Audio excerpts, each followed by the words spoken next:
Hello everybody and welcome back for the International Championship, and this time it's the final showdown in between John Higgins and Yize. 7 days of competitions, brilliant semi-finals on Friday, Saturday, but ultimately it all comes down to this. The next 10 frames will define the winner and the runner-up, the person that is going to claim home a cheque of £75,000 or the person that is going to take £175,000 in ranking points and prize money in check, and also take the wonderful trophy from the International Championship. Is he going to be a Chinese player for the third year in a row, with Yize looking to make it his first maiden ranking event final, or is it going to be number 34 for John Higgins, the ultimate Wizard of the Wishaw, against the Wu Man Wu?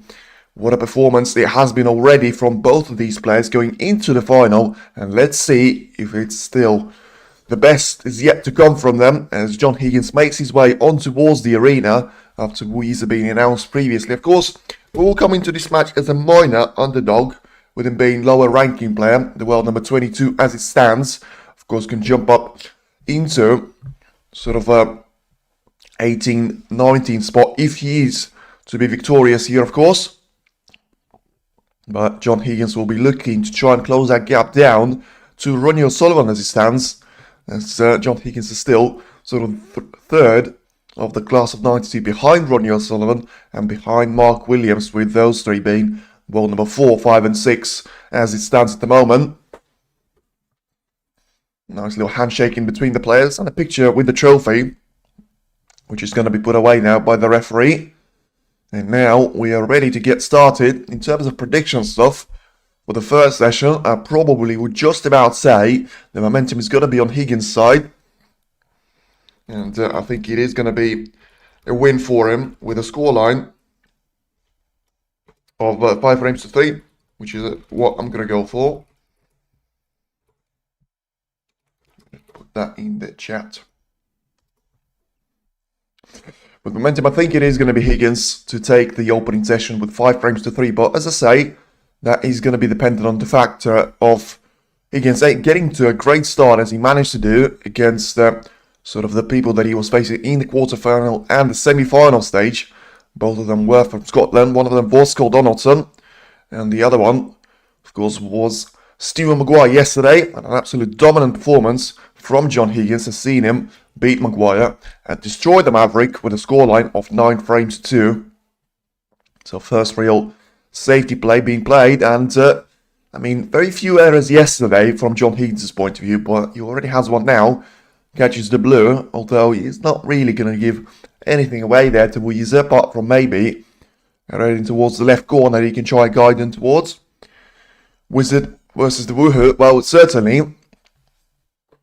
Let's see if it's going to be the Wizard and the experience which is going to take over the first couple of frames, or is it going to be Yize just carrying all of that momentum from the semi-final, quarter-final, and you could argue last 16 stage, because even though he's managed to lose 4 frames on the bounce to Judd Trump, he still managed to overcome that gap and beat the world number 1 by 6 frames to 4 on that occasion. And after, it was a good safety opportunity there for Yize. Even though it was, he still leaves the red out for John Higgins to try and play in towards the left corner. This is going to be sent with a bit of power if he wants to guide the cue ball in towards the ball cushion and display the shot well.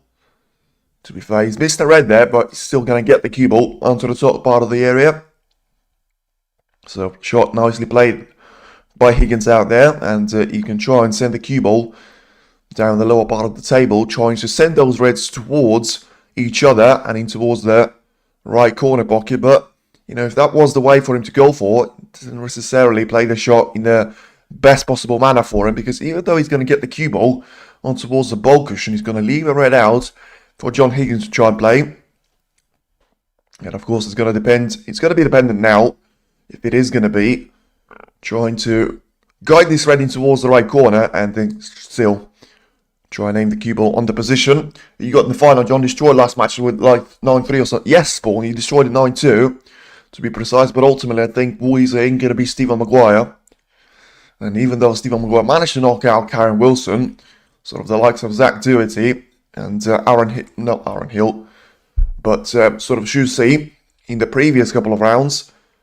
I just don't think Yize, after beating Judge Jump, Barry Hawkins and Xiaozington in the previous 3 stages, I just don't think he's going to be bothered about Higgins at the early stage. I think he certainly will be when he gets down to the last couple of frames for either one of the players, and I think that's where the experience is going to go and favour Higgins at that point. But ultimately, as I say, 5-3 for me in the first session for Higgins. And in the second session, I just think it's going to be able to sort of maintain that gap and maybe 10-6. For now, I'll probably stick to 10-7 as for the time being. But, you know, after an early mistake from Yize, it is now a perfect opportunity to try and roll the red in towards the left corner for the Chinese player. Get himself lined up for the black in towards the left corner for himself. And as I say, he can't miss the red, so has to put all of his effort into trying to get himself on the colour. And he's nailed that task perfectly. Now has got a selection of either black or pink to play. Very straight on the pink. In towards the right corner, or you know, he can have a go with the rest and try and play black there. I mean, he can go for the bold colours as well, and he does seem to go for green, which, I will be honest, is a bit surprising to me, because as I say, apart from maybe the fact that you're going to put the pink on towards the black spot, which is currently not going to be part of Yize's plans, because, you know, if you put the red into the left corner pocket and you put the black in the way, it's not going to be possible out there. So just tries to take his time with this, gets himself lined up for the red in towards the left corner, and an early chance now to the Boomon, the player that they compare to Jimmy White earlier on in his career for 2 particular reasons: for the style of play and his explosiveness on the table, just the way he manages to put all of those balls, and of course the haircut, the famous mullet. You know, Jimmy White and Stephen Hendry, of course, both have had quite early in their career. So certainly nailed it in terms of the haircut. Trying to replicate the others. Managed to get the red into the corner, but, you know, he's rattled that one in, so has to be careful on this black. And just as I say that, he's going to miss it, although the fact that he's missed it in towards the front jaw of the pocket is going to make sure that the cue ball is not going to bounce back away from the cushion to the extent that we would have been hoping for. And Higgins not necessarily going to have anything available to himself apart from just sending the cue ball on towards the ball cushion. But of course it's an early bonus there for Higgins, because it was a red that he's left away there in towards the left corner perfectly for the wall, and the fact that he's only managed to score 5 points, probably have to ask some of the questions of his own. Now Higgins sends the cue ball in towards the top part of the green spot. Lands the cue ball quite close towards the ball cushion as well. And apart from maybe a little bit of a shot in trying to get the cue ball onto the lower part of the area, I don't think he's got so much available there to himself, Yize. And it's all going to be about that pursuit of trying to get a red in towards the main bunch and get the cue ball into the top part of the area. He played his shot well in terms of, you know, not leaving the cue ball into a dangerous area, but I still think might have left a red on for John Higgins to try and play, which ultimately could be very costly indeed there from Wolves' point of view. And he can try and go for this red now, Higgins. As I say, a couple of them already have been eliminated by Wolves previously. The position does look quite promising if you get around the black or pink, with the blues still not being available for the time being. And maybe he's just going to play the shot with a bit of power to try and send a cue ball on towards the ball cushion to give himself sort of 3 options to try and play. That's exactly what he's done now. And, well, not quite 3 options, but certainly yellow or brown that he can try and take on in towards the yellow pocket. Try and get himself lined up for the shot off into the right corner after this one, with the cue ball being sent towards the lower part of the table, and wants it to bounce off the red, which is going to catch on the left-hand side because he doesn't want to bridge over it. Played the shot nicely, to be fair. Had enough power to make sure he was going to surpass the red and have enough traction to actually reach the one that he was attempting to go for in towards the right corner of the table. Of course, the interesting thing that you have to mention about this is that, you know, Yize so far had probably a tougher draw there than John Higgins. But also, Higgins has played his match yesterday, which Of course, it's going to mean that he's going to come into this match fresher, but also I just think potentially he's going to be the one that could wear off quite quickly out there, because Wu had sort of 36 hours to try and get himself to recover. Higgins had pretty much 12 hours or less than that to try and get himself in the shape for the final. But now, early start, I wouldn't really say that any of the players have been playing too well, and just trying to make sure that they can make the most out of their chances. Of course, Yize could already had his chance, only managed to score 5 points out of it, and now it's John Higgins' turn, trying to guide the red in towards the left corner and get himself set up for the black quite nicely. But I mean, I say nicely, he's going to have to go in behind that red, you would think, into either left or right middle. He's got two of those pretty much identical positions just above the sort of pink line. And maybe he's going to be able to get the cue ball down the area for the red to play along the cushion. But he hasn't really played the shot too well, and I think the damage was done there to him on the previous time of asking, because this red is not going to be easy there for him to try and drop towards the right corner. I think he is still going to play it, which, you know, just puts a lot more risks there on Higgins' point of view. And I think he's going to catch the front jaw first, and therefore the red is quite comfortably going to stay out. As I say, not really sure that it was the right shot for him to try and play, but ultimately that was his decision. And Wu has to make sure he's going to be able to get more points of a second chance than he managed to do on the first time of asking. Gets himself lined up for the black in towards the left corner, and he's going to probably try and send the cue ball in towards the main pack of reds right now, because as it was for Higgins previously, hasn't got too many reds to try and land on, therefore has to create a chance for himself, and doesn't look like that's going to be the case once again out there. So he has managed to score more points than last time, but only by 3 more on this occasion. And does seem like it's going to be another safety shot for him to try and play. Get the cue ball in towards the black ball cushion this time around, and try and get the red onto the top part of the table. And of course, John Higgins previously, when he was playing against Stephen Maguire, has gone for a couple of doubles in the second frame, but at that time it was very different circumstances, and also it was a different position on the cue ball that he had. So as I say, send the cue ball in towards the black ball cushion and try and spread as much distance in between the red and the cue ball as it was possible for the length of the table.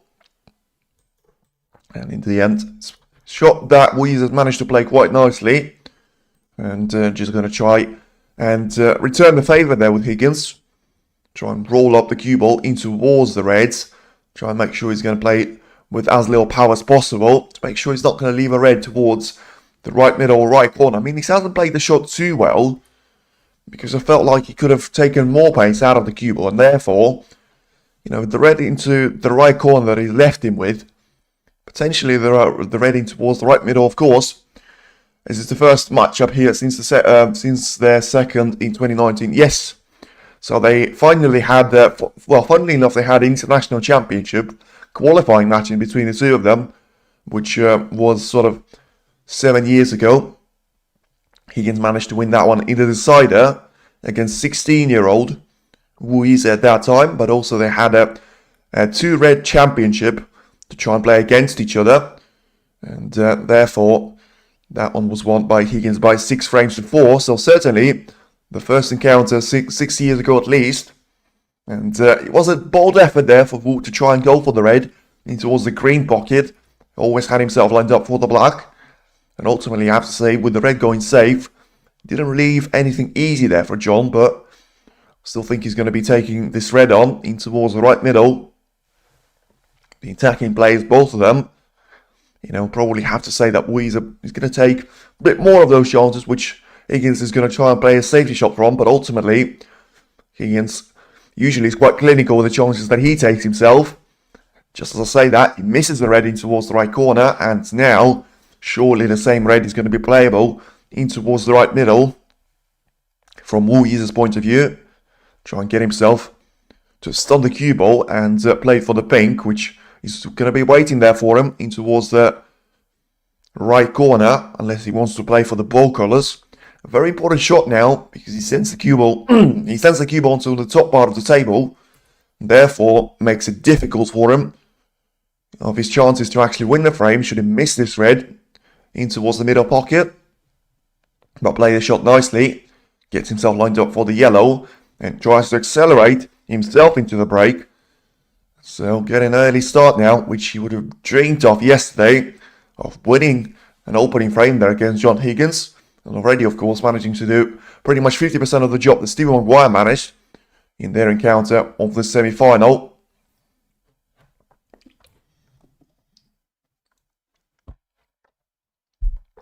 Play the shot nicely there on the red, in towards the green pocket. Has to try and stun the cue ball off the blue and try and roll that one in to make sure that he's going to return back on his spot. It's going to be another benefit there for Yize's point of view, as he gets himself lined up now for the red to try and play it in towards the left middle. Once again finds himself ahead in the frame, albeit by only sort of a very slim margin at this stage. It's been 3 points as it stands at the moment, as he rolls the red in. And I mean, even though it is 4 points now after he manages to pot the red, increases that to 9 with the blue, you would expect him to actually put this frame to bed right now, because he's actually having 4 reds available there to his name, which is going to put him somewhat like 40 points clear, with having 2 reds on the table for John Higgins to try and recover back into the frame. And then he can still try and get in behind 1 more red on the sort of right-hand cushion of the table. Try and play it in towards the left middle, and therefore get himself lined up quite nicely for a shot that is actually going to get him over the line and make sure that he's going to be the winner over the opening frame here. And one thing I will say, I think for the early start to be interesting, of course you don't want any of the players to try and run away with it, but ultimately if it was any of the players to try and actually win the first couple of frames, it probably would be Yize. Because even though he's dangerous in that situation, you can never count John Higgins out of the final. Of course, he had his 4-year drought ended without a trophy quite late last season, when he managed to win the Players Championship and the World Open. Play the shot nicely here, Will. Gets the cue ball lined up for the black, and if he's going to be straight here, it's not going to be too much of an issue. But that's not going to be the case anyway, because the screw back would have been on there perfectly for him to try and cannon the cue ball in towards the reds and at least land himself on one of them with a guarantee. So rolls another red in towards the left corner right now. So 26 points now is the gap in between the 2 players. 51 of the table. So as I say, I think it's all going to come down to that penultimate red in towards the left middle or the right corner. Depends on which pocket actually decides to play it. So for now, you'll hammer the black in towards the right corner. And of course, it's a break of 39 points, so not quite the sort of 60 plus breaks that we've so used to seeing Yize play so far this tournament. But I'm surprised that he's gone for the red to try and play along the cushion. I mean, this similar sort of red was missed by John Higgins previously, but in the end, he's going to roll this one in nicely. So caught the sort of cushion of the pocket minorly, but it's never was going to stop the red at that stage of the shot, because the way he played is just trying to roll the red in towards the corner pocket out there. And ultimately, the next colour, which does seem to be pink or blue right now, which he's going to try and aim himself for, is going to be the one that takes him over the line and makes sure that it is going to be John Higgins that finds himself a frame down there. Of course, for the first time since the quarter-final stage. And now it's a wonderful break there of 54 points from Yize. He got his chance, and from the third time of asking, after breaks of 5 and 8, he managed to take it onto a break of 55 points. And as they still could make a break of 80 points or so if he is to make a total clearance, which, with him potting the brown, going to be straightforward now, with all 6 colours being on their spots as it stands. And as I say, the break of 86 points is going to be available. So not quite a century break, but as I say, it was always going to be a stretch to expect the players to produce that on the opening encounter in between the 2 of them.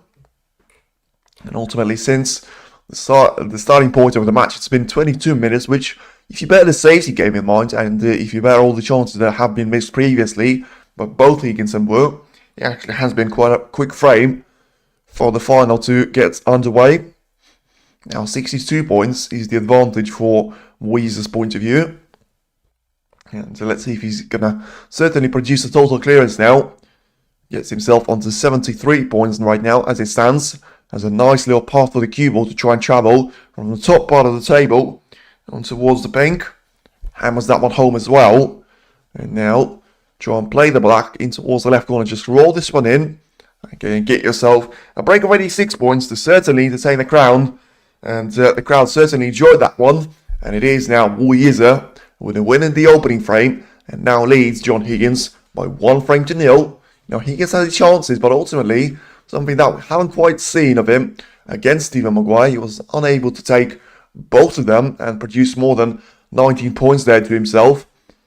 And right now, let's see if there's going to be a reaction straight away there from John Higgins, or is Yize going to be able to try and put some distance in between himself and his opponent for the time being, as we head into frame number 2, in between John Higgins and Yize for the title here in Nanjing in China.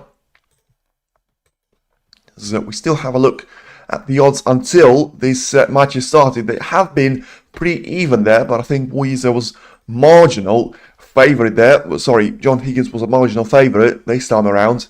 It is going to be 180 for Yize to be the winner, and 2 as it stands for John Higgins to actually claim the title for the 34th time in his incredible career. So as I say, nothing to separate the two players for the time being, with it being only 1 frame in this match. But that could change very quickly there, and especially from John Higgins' point of view, because if Yize managed to have another break of 70 points in the next one, all of a sudden, you have to say that you're going to go into the intermission at least drawing there from Yize's point of view, and that would put John Higgins under first real bit of pressure since that quarter-final comeback against Scott Donaldson, when he managed... Sorry, that was Sean Murphy. But, you know, the Sean Murphy match was taken comfortably there by Murphy, as was the one against Stephen Maguire. But ultimately, the one that I was referring to was the last 16 match against Donaldson, where Higgins managed to win 2 opening frames himself, lost 4 on the bounce, and therefore put himself on the back foot, and right now has to try and re-establish the order, try and put some more pressure on Yize himself. And the best way to do it, from his point of view, is going to have to try and win second frame and maybe make it 2 on the bounce there for himself to ensure that it's going to be Wu that actually needs the last frame to guarantee himself not losing going into second mini session. And frame number 2 to get started now by John Higgins after a promising campaign from Yize's point of view and the break of 86 points.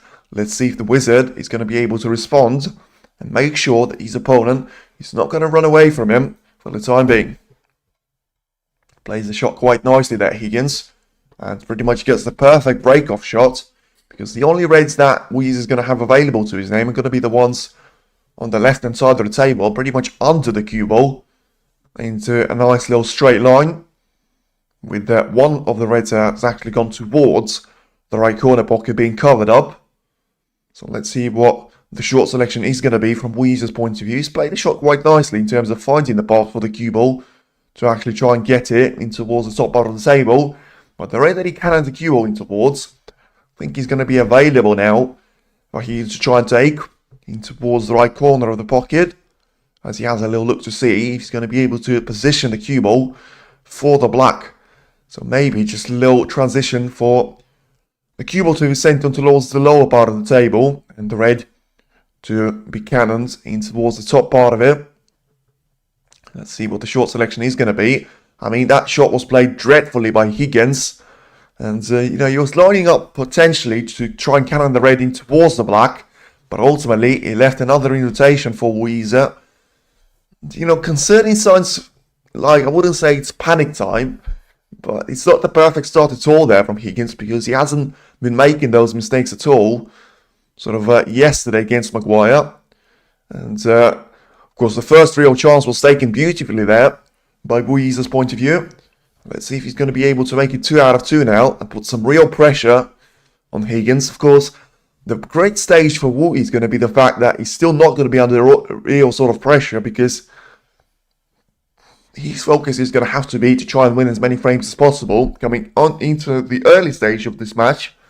But ultimately, if he gets too close to it, he'll be able to get himself sort of a little bit more of a cushion and try and accelerate off to this. By the way, I do remember there was a message in the chat there. I had to unfortunately re-upload the stream. I don't know what the hell was going on there, but ultimately there was someone saying that Yize's sort of legacy is already starting to become a bit better from Zhao Xingtong's point of view, and Xingtong doesn't seem to be performing as well as people would have expected him to, so Yize may be able to take that crown. I'm going to respond to that very quickly. I think it's very easy to hype up a player, and it's very easy to sort of say the player has been crap for sort of the entirety of the season, and he's going to drop off massively.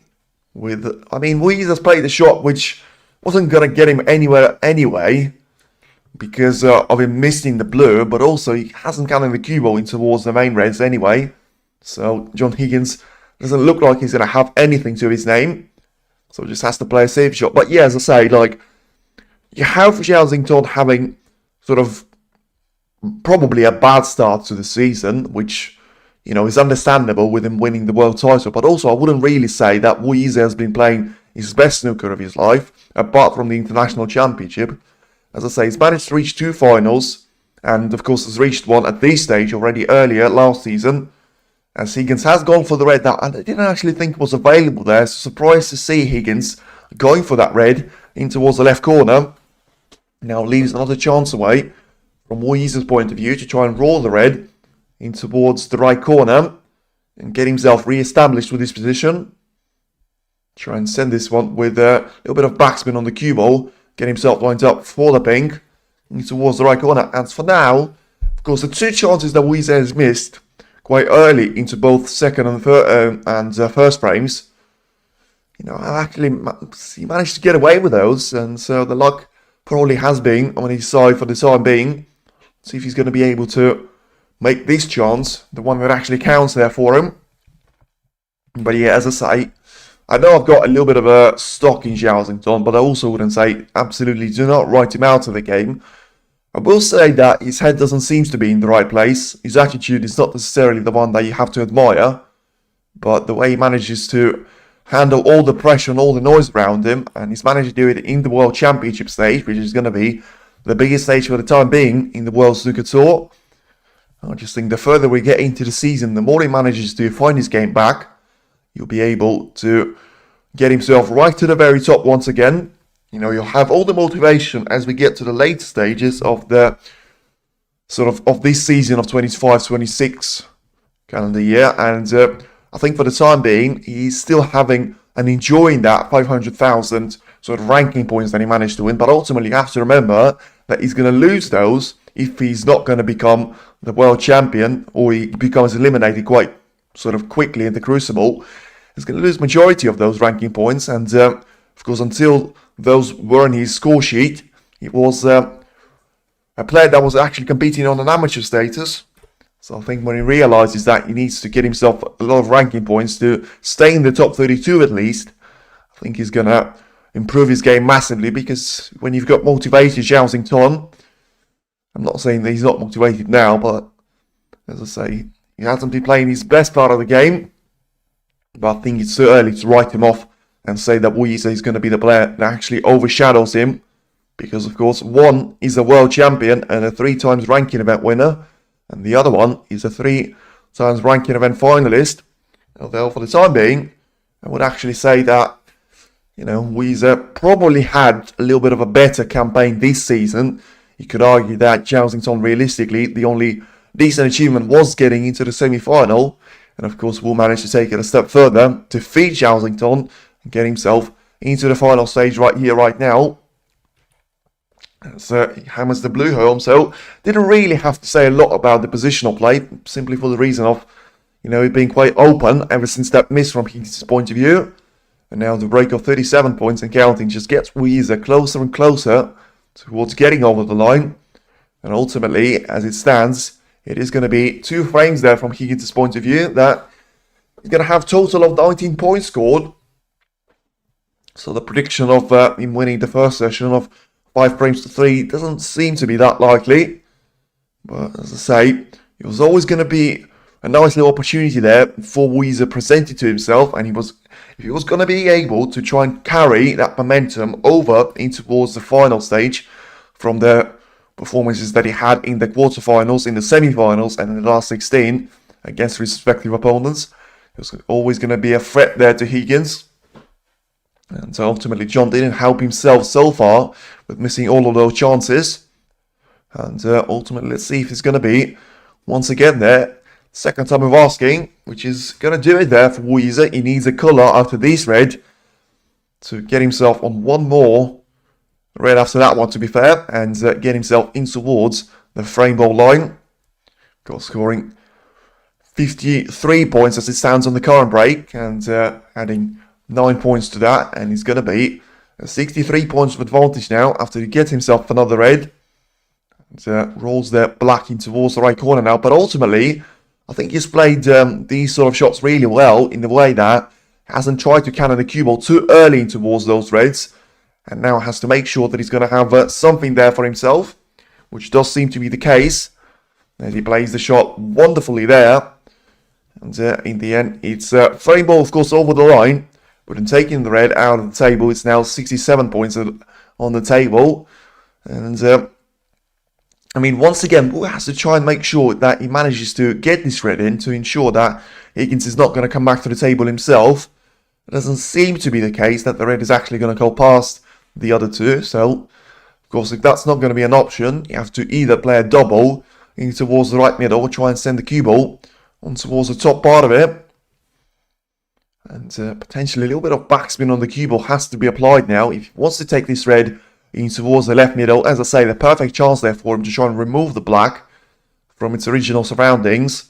Maybe try and push it in towards the cushion, but ultimately try and get the cue ball into that area, because if he manages to get himself a red, it's not going to matter if he's going to be out of position on the colour.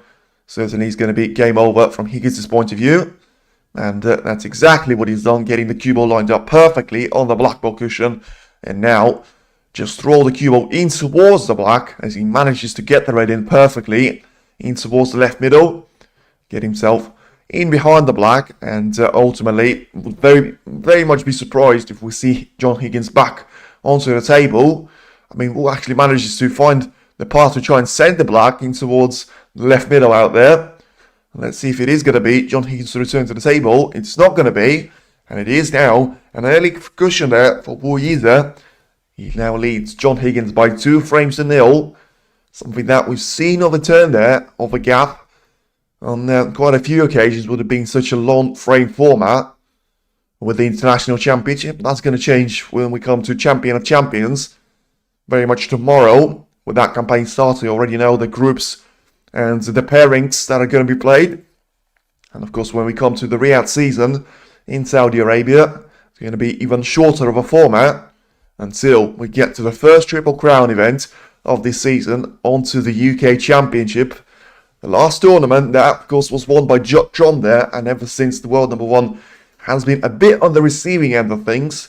Didn't really get to too many finals, and when he did, majority of the time he was defeated by Karen Wilson at the late stage of last year. And of course this year, continuing the tendency and losing out to Jack Lisowski at the Northern Ireland Open just a couple of weeks ago. This session 8-0. Love the humour, but certainly not going to be the case if you're playing against John Higgins. I mean, at least if you're going to go the boldest prediction in the world, you have to give him at least 1 frame. With, Stephen Maguire yesterday managed to win 2 frames against John Higgins from the way that both of them have been playing. I think it's very unfair that you give Higgins twice, 2 frames less there than what Maguire managed to produce yesterday. I still think Higgins is going to be able to come back. Who comes lately is the new kid in town. Let's see. As I say, the later he comes into this match and the closer he is going to be out there. Of course, remember, he was playing against Lee Pei Fan and Neil Robertson, and if you study those matches carefully, he had sort of leveled things up there at the early stage, but he let Li Beifan get away with it in the sort of middle part of the match in the Scottish Open last year. And, I mean, it was a bit tight with Robertson, but Robert always had it under control. And, well, from the outside point of view, and when you are the higher ranking seed, when you've been there so many times, when you are the Thunder from down under, you're always going to be the player that is actually going to be the favourite there, even though it was quite a close scoreline of 9 frames to 7 and 9 frames to 5. If you talk about the Li Beifan clash in the Scottish Open last year. Now, once again, decent break-off shot by Yize standards. And, I mean, one thing I will say, all these frames that Higgins is going to be losing right now, it's probably going to get him into a little bit of trouble in terms of his short selection of playing for the red. We're showing the art of Watchalong Snooker. I'll be honest with you, by the way, I have to mention, I mean, it is an absolute pleasure to watch the likes of Si Xiaowei, Zhao Xingtong, Wu Yize, Li Beifan, Ding Junhui, Zhang Anda to an extent there. The Chinese players, the way they, Zhou Yulong of course, the way they play the game and the way they take it to your opponent, no matter who you are. I mean, I've seen Zhou Yulong beat Ronnie O'Sullivan a couple of years ago. I think it was the European Masters, and he was so unfazed there because Ronnie wasn't playing too well himself. And yeah, he was able to punish him for all of his mistakes. Xiao Guodong as well. Bit of a sort of more conservative style, but still, you know, likes to go for the chances that are going to be there for him. As did Higgins there. I mean, one thing I will actually mention about Higgins is it's already been just an early part of this third frame, but we have already seen him go for those long shot chances in every single one of those 2 frames in a bit. So, and of course he's been missing the majority of them. See if he's going to be red to try and roll there from Yize's point of view in towards the yellow pocket, or is he just going to try and send the cue ball on towards the ball cushion area? And I don't think he's played the shot well. I don't think he's played it well at all. I think there's going to get a gap there for John Higgins to try and get this red in towards the left middle. He can try and play the shot with a little bit of topspin to get himself lined up for the black in towards the right corner. And all of a sudden, this has been quite a dramatic change there in the switch of the play. Of course, Higgins still has to make sure he gets the red in and gets himself a position on the black. But those are the last sort of chances that you want to be giving away to your opponent if you're Wu Yize, because there's a nice little chance there, not to win the frame on visit to the table, but certainly get himself 40, maybe 50 points on the board. Let's see if that's going to be the case now. Nice little shot on the red. Gets himself lined up perfectly on the angle with the black. And as we approach the 40-hour mark since the match has started, Higgins is cannoned the cue ball in towards the red, so a bit of a questionable decision. Ultimately, not going to cost him the position, but it has cost him one of those reds that are classed as available. So therefore, the hunt for 40 points, not going to be as easy as it seemed on the previous occasion. Still got a red to try and play in towards the right corner. Plays it nicely. I think done a bit too much action on the cue ball. Right now, is he going to be forced to try and play the cue ball in towards the bunch of reds? He's going to have a couple of shots in towards the right middle and right corner. Has to make sure he's going to keep the cue ball in that area. Not going to have any reds in the way of the white. Play a shot pretty well in terms of him canning the cue ball in towards that red, but ultimately not going to free up any more there for himself. So now 16 points as it stands. Don't think apart from those 2 reds in towards the right corner and the right middle, potentially both of them being played, of course, in towards the right corner pocket. Don't really see anything else available there for him. So has to try and go over the top side of the blue and get himself lined up in towards the right corner for the next red. Of course, try and roll the blue in towards the right middle right now, with all 6 colours being pretty much on their spots there, apart from the pink, which, you know, the majority of the frames is never going to be on the spot way earlier on, unless you're going to have a massive sort of breakthrough there. Massive chunk of reds out there. So now the last of the available reds from John Higgins' point of view. Clearly gets himself lined up for the shot from the blue there. And I mean, has he played the shot with enough power? Seems to have enough angle now, but just about. And he needs to absolutely hammer the cue ball in towards the reds to ensure a positive outcome there for himself. I mean, doesn't seem to be too concerned about this one. Just has to play with the right sort of power on the pink. I mean, the position of all of these reds are actually probably perfect there for himself. 11 reds in sort of that huge cluster of reds. Let's see how many of them are going to be in open play. And a lot is the answer. Brilliant shot there from Higgins. And I did say there wasn't going to be any of the reds in the way of the shot. So as long as he played it well, he was always going to get himself onto a couple of reds. And boy, did he do so. Cannons all of them into available play. And when I say all of them, I think literally out of 11 ones that he had bunched up underneath the pink, he's probably going to have around 11 of them available to his name. So a lovely shot that probably is going to be a minor turning point in this frame. Certainly from the position that he had previously on 28 points to the one that he's got right now after potting a red. He's towards the left corner once again. Lost the cue ball though, and I think he's going to be pretty lucky if he gets himself on this red. And yeah, you know this better than me. He'll be super disappointed because, as I say, he's done all the hard work on the previous shot, and now, exactly on the next one, he manages to get himself into a position of needing to try and play a red in towards the left middle, which is going to be a super difficult shot there for him. Or have an almighty cut in towards the right corner, as he now tries to make up his mind to see if any of those are going to be taken. As I say, one of the last players on the tour that you would actually expect that mistake to come from is going to be John Higgins, having those 10 reds in such a good position, but ultimately just running himself out of position on all of them. And safety shot it is going to be. Try and send the cue ball in towards the top part of the area. Disappointment to say the least there from Higgins' point of view, but ultimately at least he's still in the contention for winning this frame. And he's now getting that break of 34 points to an end. Of course, almost twice as many points as he managed to score in the previous two encounters there against Yize on the frame 1 and 2. With Wu managing breaks of 60 plus in both of these. The highest one, of course, as you can see on your screen. Break of 86 points out there. So trying to roll the cue ball in towards the right corner. And try and make sure he's going to get a nice little safety off the shot. And yeah, play the shot really well. Got really thin on the cue ball. And in the end, going to have the white quite close towards the yellow, which is going to be a nice little bonus there for himself. And acknowledgement from John Higgins' point of view. Certainly was quite a lengthy tap out there, which is a sign that the shot has been played in the best possible manner there from Yize's point of view. And Higgins has to try and make sure he does something similar to the shot selection that was gone for on the previous occasion. Tries to counter the cue ball in towards the reds. Try and ensure he's going to get the white onto the top part of the table. Played the shot pretty well. I mean, he sent the cue ball into the safe spot, which has actually allowed him to get away with leaving a red on in towards the left corner. And now Yize just having a look to see if he's going to be able to get through to this red in towards the left corner. I mean, if he doesn't play an attacking shot, he has to make sure he eliminates this red, or at least doesn't show it to John Higgins on the next occasion out there.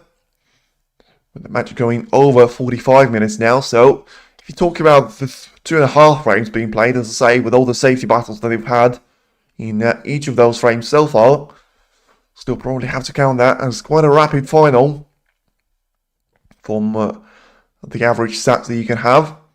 Of course, it's going to be spread out in 2 sessions. And, I mean, smart shot there from Wu, because he's played a red in towards the left corner, even though he was never going to get himself on the colour after this one.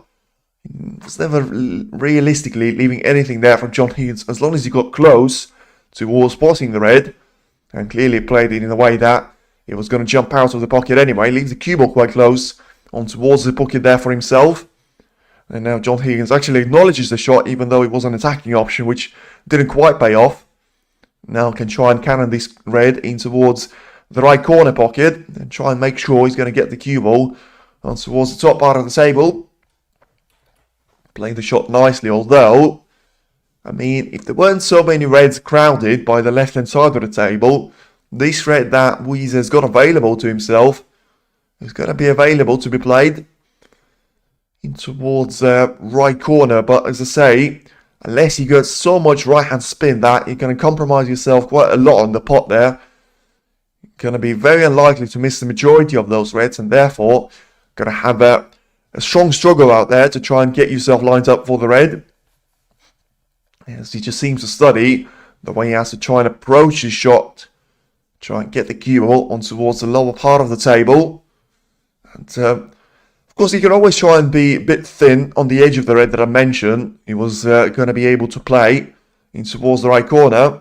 And in the end, he's gone for a different approach. And it seems to be the approach that, apart from something very lucky, is going to get him into a lot of trouble. And it was a brilliant shot played previously there by Higgins, because he managed to close down the room for him as much as possible. And what clearly didn't feel like it was worth for him to try and take the red in towards the right corner. But you have to say, in hindsight, it probably wasn't actually the worst outcome there for him, because the red that was pushed even closer towards the left-hand corner doesn't seem like it's going to be visible there from Higgins. So, I mean, he can have an option of playing a blunt in towards that red, or he can try and go for a rest shot in towards the right corner. Try and get that red accelerated away off in towards the right part of the table. But ultimately, as it was on the previous occasion, it's going to be quite difficult for him to try and get the cue ball lined up on the next colour. He's going to go for an extension on this rest. And yeah, what you can see here is the red that he could have played a plant on the other red probably gets blocked off by the pink. And he clearly feels like it's not going to be worth for him to try and cannon the cue ball in towards the reds anyway, whilst playing a plant. And he'd rather go for a rest shot in towards the right corner. Let's see if it's going to work out there for him. He's played the shot nicely. He's got the cue ball in towards the top part of the table. And it's by far the best shot that John Higgins has played in the entire match now, because he was very important. It's an incredibly important frame there for him. And he's managed to nail the rest shot without even touching the jaws of the pocket, and still get himself lined up for the blue quite nicely in towards the left middle. So then, going to have 9 reds available on the table after this blue. So just has to try and navigate his way on towards the one into the left-hand corner pocket to make sure that he's going to be able to take that one out of the game. Therefore, free up the path for pink and black to try and drop closer to the cushion, both of them, of the left-hand side of the table. Try and re-establish at least one of them on their designated spots. I think it's going to be pink for the time being out there, because the black spot does seem to be the one that is covered up by the majority of those reds. And he can play the shot with little power, obviously trying to make sure he's going to get himself lined up perfectly on the black. And it does seem to be the case right now. 41 points is the advantage. 91 is still on the table. So, sort of 3 more reds with these with expensive colours, and he's going to be away nicely off into the distance. As we've got 250 people watching, thank you very much for everyone tuning in. Even after all the early troubles with the stream, feel free to hit the like on the stream and subscribe to the channel for more content like this. As I say, Riyadh season champion of champions and the UK championship is still going to be on the action here for November, and also some of the new stuff potentially coming to the channel with the live streams as well. Now Higgins gets himself lined up for the red in towards the right corner. Tries to get the cue ball on towards the blue, and previously, of course, when he managing to pot the black, he obviously realised that that one was going to go on the pink spot.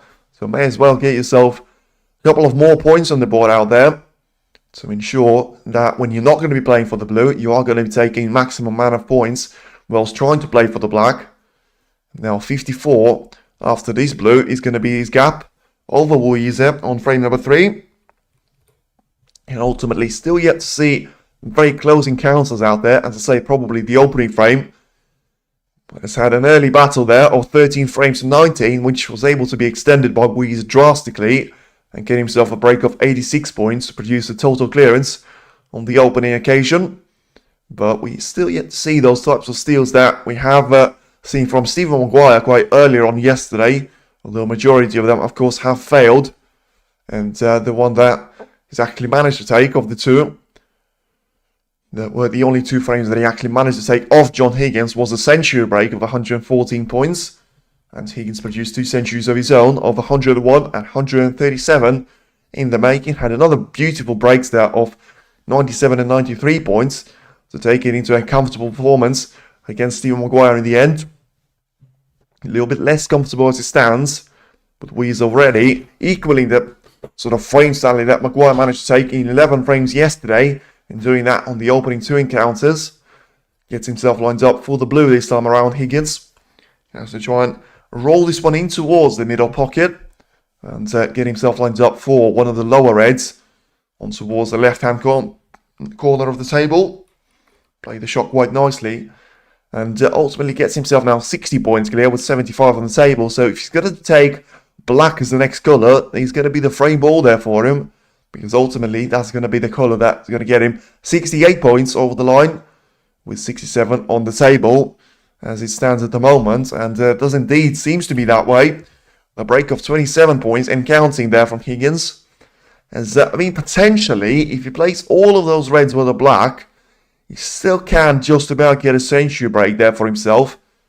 But he can only afford to lose one of those points as he manages to put the black in. So certainly not going to have any struggle with winning the 3rd frame. And ultimately, it's not going to be a whitewash that we've seen in the 2nd semi-final yesterday into the 1st mini session out there. And now all eyes are going to be on that century hunt, which does seem to be a long shot for now. But, you know, if you take the black in towards the sort of pink spot for the time being and you keep it there, you can try and accelerate yourself off into the distance. And as I say, for now, 101 points still on the table there for him. Certainly GG's in this frame now. 76 points is the advantage with 59 on the table. And now all the fans will want to see a century break, even the ones that have actually supported Yize from the start of it. Of course, it ain't going to matter now whether he wins by 77 or sort of 130 points to his name. Right now, Higgins has to get himself lined up with a bit of the cushion in towards that red in terms of has to be on top part of it to ensure that he's going to be able to get through to that red and still have himself lined up for the black for the next shot out there. Another break off 50 plus, and of course the first one that we've seen from John Higgins' point of view after the highest that we've seen prior to this frame being the break off 19 points in the opening frame. Yize managed to take the previous frame to 0 with Higgins not scoring any of the points on that time of asking. Right now, Higgins is going to do the same sort of thing here to Yize. He tries to get himself lined up for a shot of the plant there in towards the right corner. So obviously still trying to maintain that century pursuit, but it's also going to be very, very difficult there for him. But he drops the red in. I mean, it was going to be difficult. Just about drops the red in though. So brilliant stuff there from Higgins. And he's still on this century hunt. Didn't look likely when he was 34 points. Certainly, it's very much likely now when it is the break-off. 66 points and counting. Crusader Snooker versus Watchalong Snooker. And so far, it is Wu that is still going to be on top there going into the last frame of the mini session. But there doesn't seem to be an awful lot of distance in between Higgins and Wu right now. As he rolls another red there, John Higgins. So, transition from black to yellow pretty much is the only shot when he can go wrong there for the century hunt. Century in the final is always special, especially if you do it when you're actually trying to come back from behind and also make it quite early into the final. Brilliant shot on the black as he manages to hammer that one home. Gets himself lined up perfectly on towards the yellow. And apart from the pink, all 6 colours are going to be on their spots, and therefore not going to be a challenge for Higgins to try and make his way through.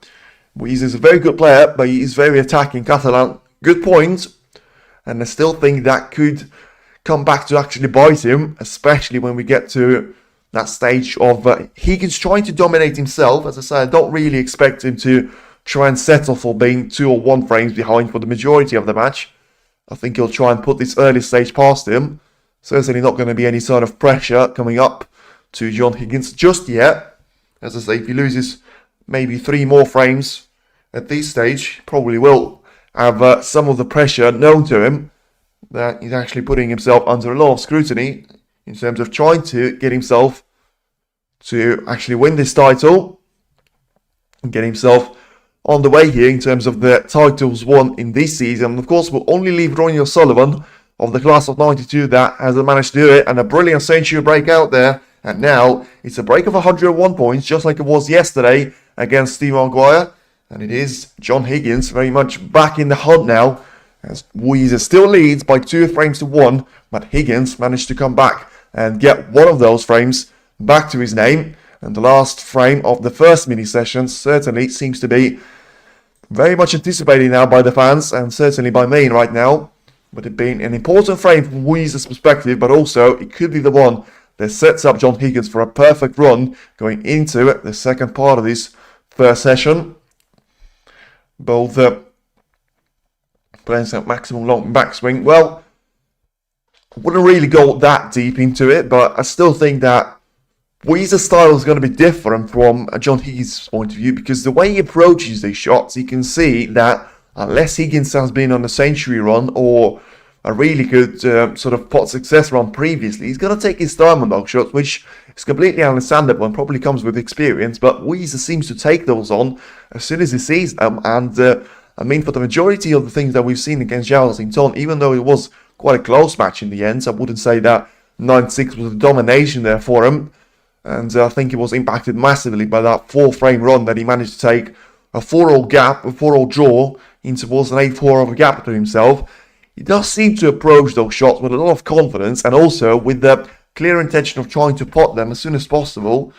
But one thing I will say, even though it does look a bit reckless and a bit out of control, he always seems to line himself up perfectly for the next shot on the red though. So, you know, whatever you think about his point of view, I certainly think that he's going to be a great threat out there for Higgins. Let's see, though, if he's going to be able to have enough of a threat there to himself as he tries to accelerate away from John Higgins and get himself a nice little 3-1 lead out there to guarantee, of course, that he's going to go into the second session with a chance. With, in that case scenario, of course, the best Higgins that can actually produce is going to be a lead of 5 frames to 3. But as I say, he still has to work for that, Yize. Right now, it is going to be John Higgins' break. So he's going to have one more shot after the brilliant century break that he managed to take in the previous frame of asking. Get the cue ball towards the lower part of the table and try and accelerate it away from the main bunch on towards the top part of it. Plays the shot quite nicely and gets the cue ball in behind the yellow here. So maximum concentration has to be applied now from Yize's point of view. As I say, I was actually quite concerned with the way that Higgins was taking those a bit reckless shots quite early into the match, but obviously was able to take it to the next level on the previous occasion. And now it is going to be a bit of a struggle for Yize to try and get himself back on the horse there and certainly get out of that passenger seat, which John Higgins managed to put him on the previous frame, and there's not real guarantee that it's not going to happen a couple of more occasions on the next couple of frames. Of course, we now approach the intermission break after an hour of snooker being played since the match has started. Let's see how quickly we're going to have this one resolved and ultimately have the players to go for the 15 minutes of an intermission break. And, I mean, Higgins has got this red lined up in towards the yellow pocket. Let's see if he's going to take it on. He will. But he's missed that one by a mile, and ultimately he's going to leave a couple of reds on for Yize towards the left corner. So, to be fair, I mean, I still am a bit concerned with the short approach that Higgins is taking on there. He does seem to go for the more aggressive approach than Yize, but it's a bit weird when Higgins is actually the one that is trailing and seems to be the more experienced. And the player that likes to play a safety shot on the 50-50 approach. He has missed out on a lot of those opportunities there for himself, and Yize just doesn't seem to take as many chances on there for himself, but also just seems to, when he does take them on, he does seem to pot them. And certainly will be the case right now, as he manages to drop a red in towards the left corner, gets himself lined up for the blue, or pink in towards the right middle or the right corner pocket. So try and accelerate the pink away in towards the right corner of the table. Of course, it's still going to limit his chances there in terms of the next red being played. And yeah, I don't think he's done himself any favour. He's pushed the red. Sorry, he hasn't pushed the red. He's pushed the cue ball on towards the right-hand corner. And quite close to the cushion pocket as well. 7 points now is his advantage. And realistically, the only red that he can try and attempt is going to be the one just above the black. And he just makes the next positional shot quite complicated there for himself, as the referee will try and re-establish the pink just as close to the reds as he can. Of course, forgot to introduce you. White Hang Tao is the referee there for this match, as he tries to put the pink as close as possible there towards the reds. Once again, has to ensure that he's going to be in a straight line there, so closer to the black, but ultimately could still come in handy there from Yize's point of view quite soon. If, of course, he does run himself out of position on the black, it's going to be the end of a breakout there. But until then, still gets himself at least one more chance there of getting the red in and trying to accelerate himself off into the distance with a current break opportunity. Let's see if he's going to attempt it though, because I don't really think that he's going to be too keen on taking this red quite quickly. Once again, takes his time on the approach and has to cannon the cue ball in towards that red very quickly indeed, you will think. So have a look, have a little look to see if he's going to go for a plant here on either the next couple of occasions or maybe right now, because that's going to get him a perfect chance there to try and free up the paint, but also it's going to be very much the shot that you could classify as the risky one.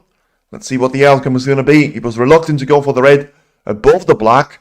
Right now, as he goes for that red in towards the left corner. Yeah, I do think it was always the wrong shot for him to play. I didn't really want to say that just as he was about to play the shot.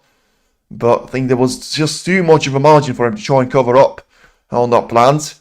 And ultimately, the same red is going to be available there that he refused to play up above the black, to try and get himself lined up for the pink in towards the left corner pocket. And of course the pink will be re-established on the black spot, which is going to give a nice little boost there from John Higgins' point of view. But he has to get the red first, and he hasn't managed to do it. Good news is though, he's managed to get the black in the way of the cue ball, which would have been a problem had he stayed on the break. But ultimately now that's going to be a problem for Yize to try and deal with, as he tries to bridge over the black. May actually be able to place the cue onto the left part of the black there to get through to the cue ball. Doesn't seem to be too keen on this one though, so maybe just go for the red, which is a lot more of an acute cut, but at least you can place your hand perfectly in that case and try and get through past the black without real issues. Seems to be reluctant to do it though. I mean, yeah, those sort of chances are the ones that tend to be missed in the final stages. But not this time around. Wonderful shot there by Yize, as long as he gets himself out of that captivity of the black, and hasn't really managed to do it. So after playing one shot, having to bridge over the black, he has to do pretty much the same thing here on the pink.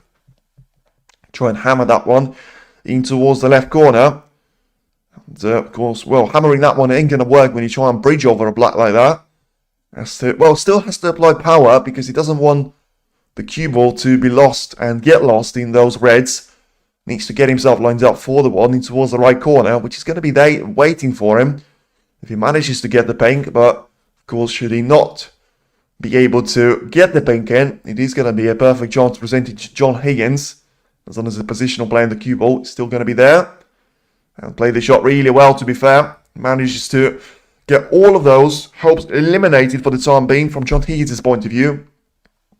Now has got the perfect setup for a potential 3-1 lead there. Yize, 131 points still on the board there, but with 14 points advantage, and with the way the Reds have actually got themselves positioned, especially towards the left corner of the table, he's going to have a nice little chance to try and accelerate away now.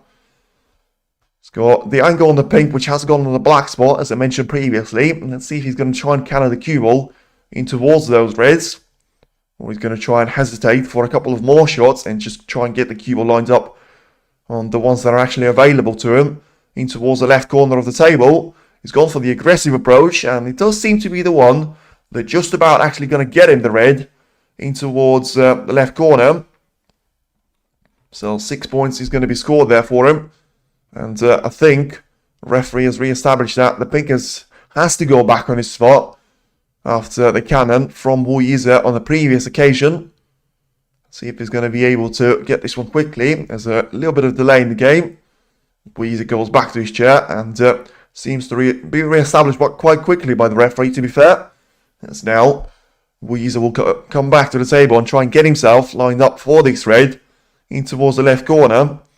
The next colour, though, is going to be quite a challenge as he manages to roll the red in and just about manages to go past the blue, which was very important there for him.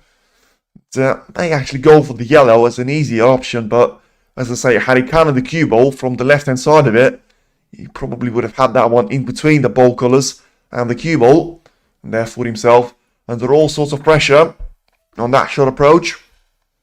Now goes for a rare shot himself to try and cannon the red in towards the yellow pocket, and has a little look to see if he's going to be able to get past that one and place the rest nicely for himself. Has a little look once again. Now 24 points is his advantage, still 115 on the table, so quite far down in terms of the points that he needs to score to make sure that it is going to be the third frame that he's going to have the opposition player not scoring any of those points. Of course, he had that on each of those occasions apart from the opening frame, with both John Higgins and Yize managing to do that to themselves in frames number 2 and 3. But now it's a perfect chance for Yize's point of view, and of course, certainly the Chinese crowd will be enjoying that. They will be not enjoying that, though, because he manages to run himself out of position for this brown. And yeah, I mean, the shot that could have been played in a much nicer way there for himself.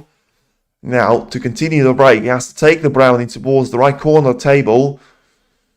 And I mean, it's such a difficult shot there for him to try and approach, because that pocket seems to be so far away there, with the brown being so close towards the cue ball. You just have to feel like it's one of those shots that you could easily have the brown ball missed, and therefore put Yize under all sorts of pressure there from John Higgins if the Wizard is going to be able to re-establish himself, or the chance to get himself lined up for the next shot. Not this time around, and of course it was a mistake on the previous occasion by Yize, but he manages to get himself out of that error and plays the brown perfectly in towards the right corner pocket. Now to set himself up for 29 points of a gap, but ultimately still keep him on this break building chance. Gets himself lined up for the blue.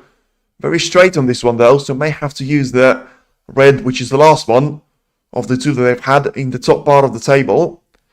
Now it's a gap of 30 points with 99 still being available there, up for grabs. Yize marginally is actually ahead there of John Higgins to win the opening session with 54% to Yize. Draw is valued at only 5%, and John Higgins to win. Of course, he's going to be ultimately 40% out there. As Yize is going to roll this blue towards the right corner. And, I mean, I thought he was going to take the red in towards the right corner, but in the end, he's going to be the one into the left-hand side of the table. And plays it nicely in terms of getting the pot in comfortably. Wants the cue ball to run though, and has to ensure that he's actually going to finish on the top part of the table for him to try and cannon the cue ball in towards the majority of those reds. But as he just has a look to see if there's going to be any plants available, it does seem to be a little bit of a sort of concerning things there, because I mean, he's got one more red in towards the left corner, which he can easily play without any of the cannon, but ideally you always want to leave that one as a backup option and try and have that one set up in terms of the cue ball being played in towards the main bunch off a little bit of the angle there from the blue. Doesn't seem to be the case this time around. Maybe he's going to have the red available onto the top part of the bank as his next short approach after this one. Ultimately to go 42 points clear with 83 on the table. So pretty much eliminating half of the points that were available at the start of the frame. Getting himself 42 points out of the possible sort of 64 right now. So gets himself lined up for the blue to try and extend that to 47 points of a gap. And once again getting himself even closer to making another break of 50 plus in the sort of 3 out of 3 frames that he's managed to go on and win against John Higgins. But ultimately it is actually the Wizard that has managed to make a century break of 101 points, despite it being the only frame that he managed to take his way. So now a red. Let's see if he's going to go past the other two. Yize certainly thinks that. And once again, just like it was on a couple of previous shots, going to run himself very straight on this blue. So this time around, surely has to try and accelerate the cue ball with a lot of backspin to try and get himself lined up for the red in towards the yellow pocket to be played. As he gets himself a break of 46 points and needs the cue ball to bounce back off the cushion. Hasn't really played the shot to full extent. Still going to be able to drop the red in towards the yellow pocket, but just makes the next shot a bit more difficult there for himself and increases the chances of him running himself out of position. If not on this occasion, then on the next one, because as I say, the reason he has to play for this red is because he hasn't really got any of the other ones to try and play in the open play right now. So has to make sure he nails the pot, gets himself lined up on for the ball colours of his choice.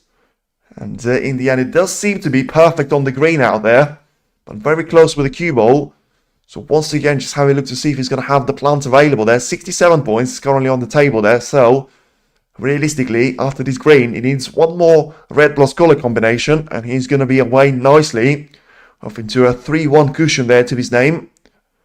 And certainly he's going to take a massive step there towards claiming the title. But of course, he's going to have to take sort of, on average, 3 more massive steps like that, with the last one being the most difficult of the 4 of them. Yeah, I mean, the plan that he's got himself lined up for does seem to be far from ideal, with especially the black being out of the game. I mean, it could be advantage there if he manages to get this red, because it's just going to make the first shot for Higgins a lot more complicated. And ultimately, he still has to try and get himself on the colour. Has to play the shot with a bit of power, get the cue ball lined up on towards the top part of blue, which ultimately is going to put a little bit of distance in between the cue ball and the next red. And ultimately, I mean, he manages to get the red in and gets a bit lucky with having the pink in towards the left middle as well. So now 58 points is the gap. He's got all sorts of reds available there for him, and try and roll the pink in for the frame ball and for a 3-1 advantage there to his name.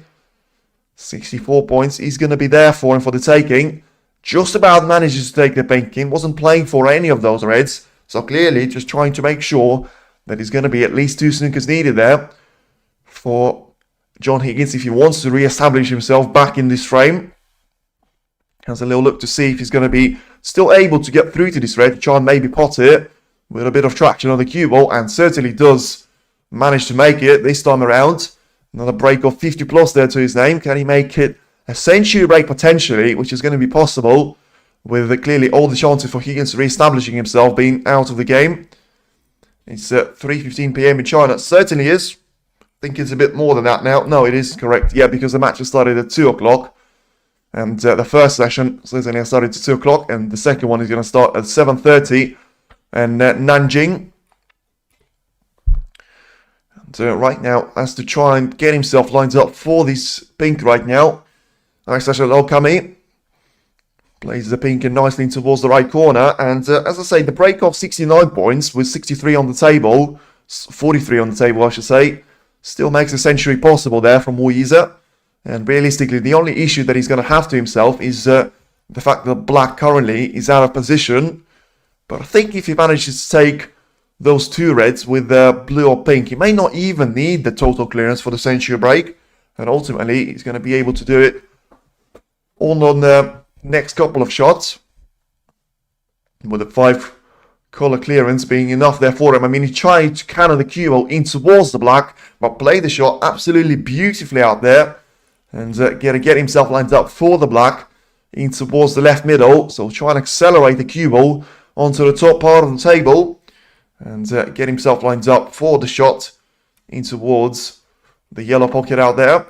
Plays it nicely. And ultimately, as I say, the fact that he managed to re-establish the black back on his spot there is going to put him in prime chance there, certainly, to go over the highest break of the match that he's managed so far on this encounter. Yize is on his absolute best game. I mean, he certainly is for now.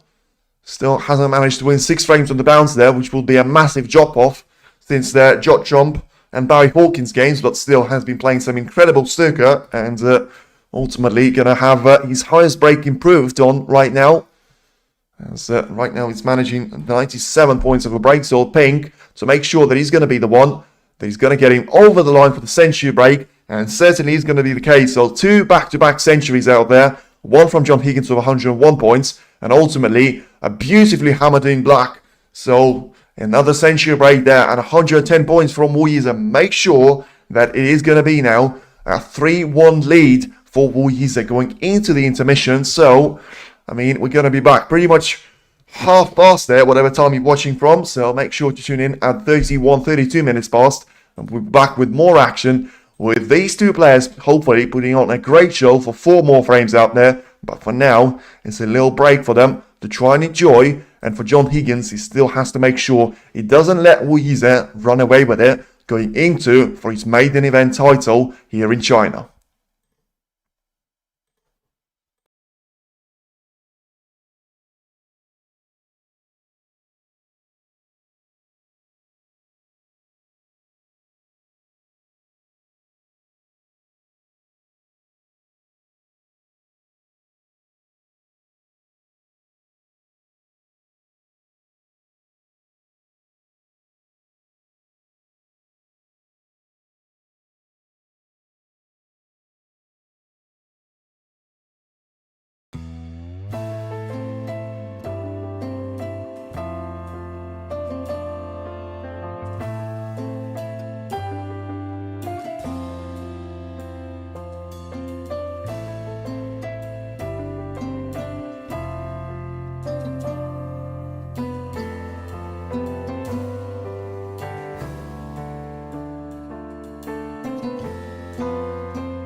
Now then, ladies and gentlemen, the intermission is now over, and let's see, is it going to be all over for the Yize's sort of domination that we've seen in the opening 4 frames, when he managed to take 3 of them, with John Higgins producing the century on the only one that he managed to take to his name, and Yize managed to respond with a brilliant century break of 110 points with the 4th frame of asking.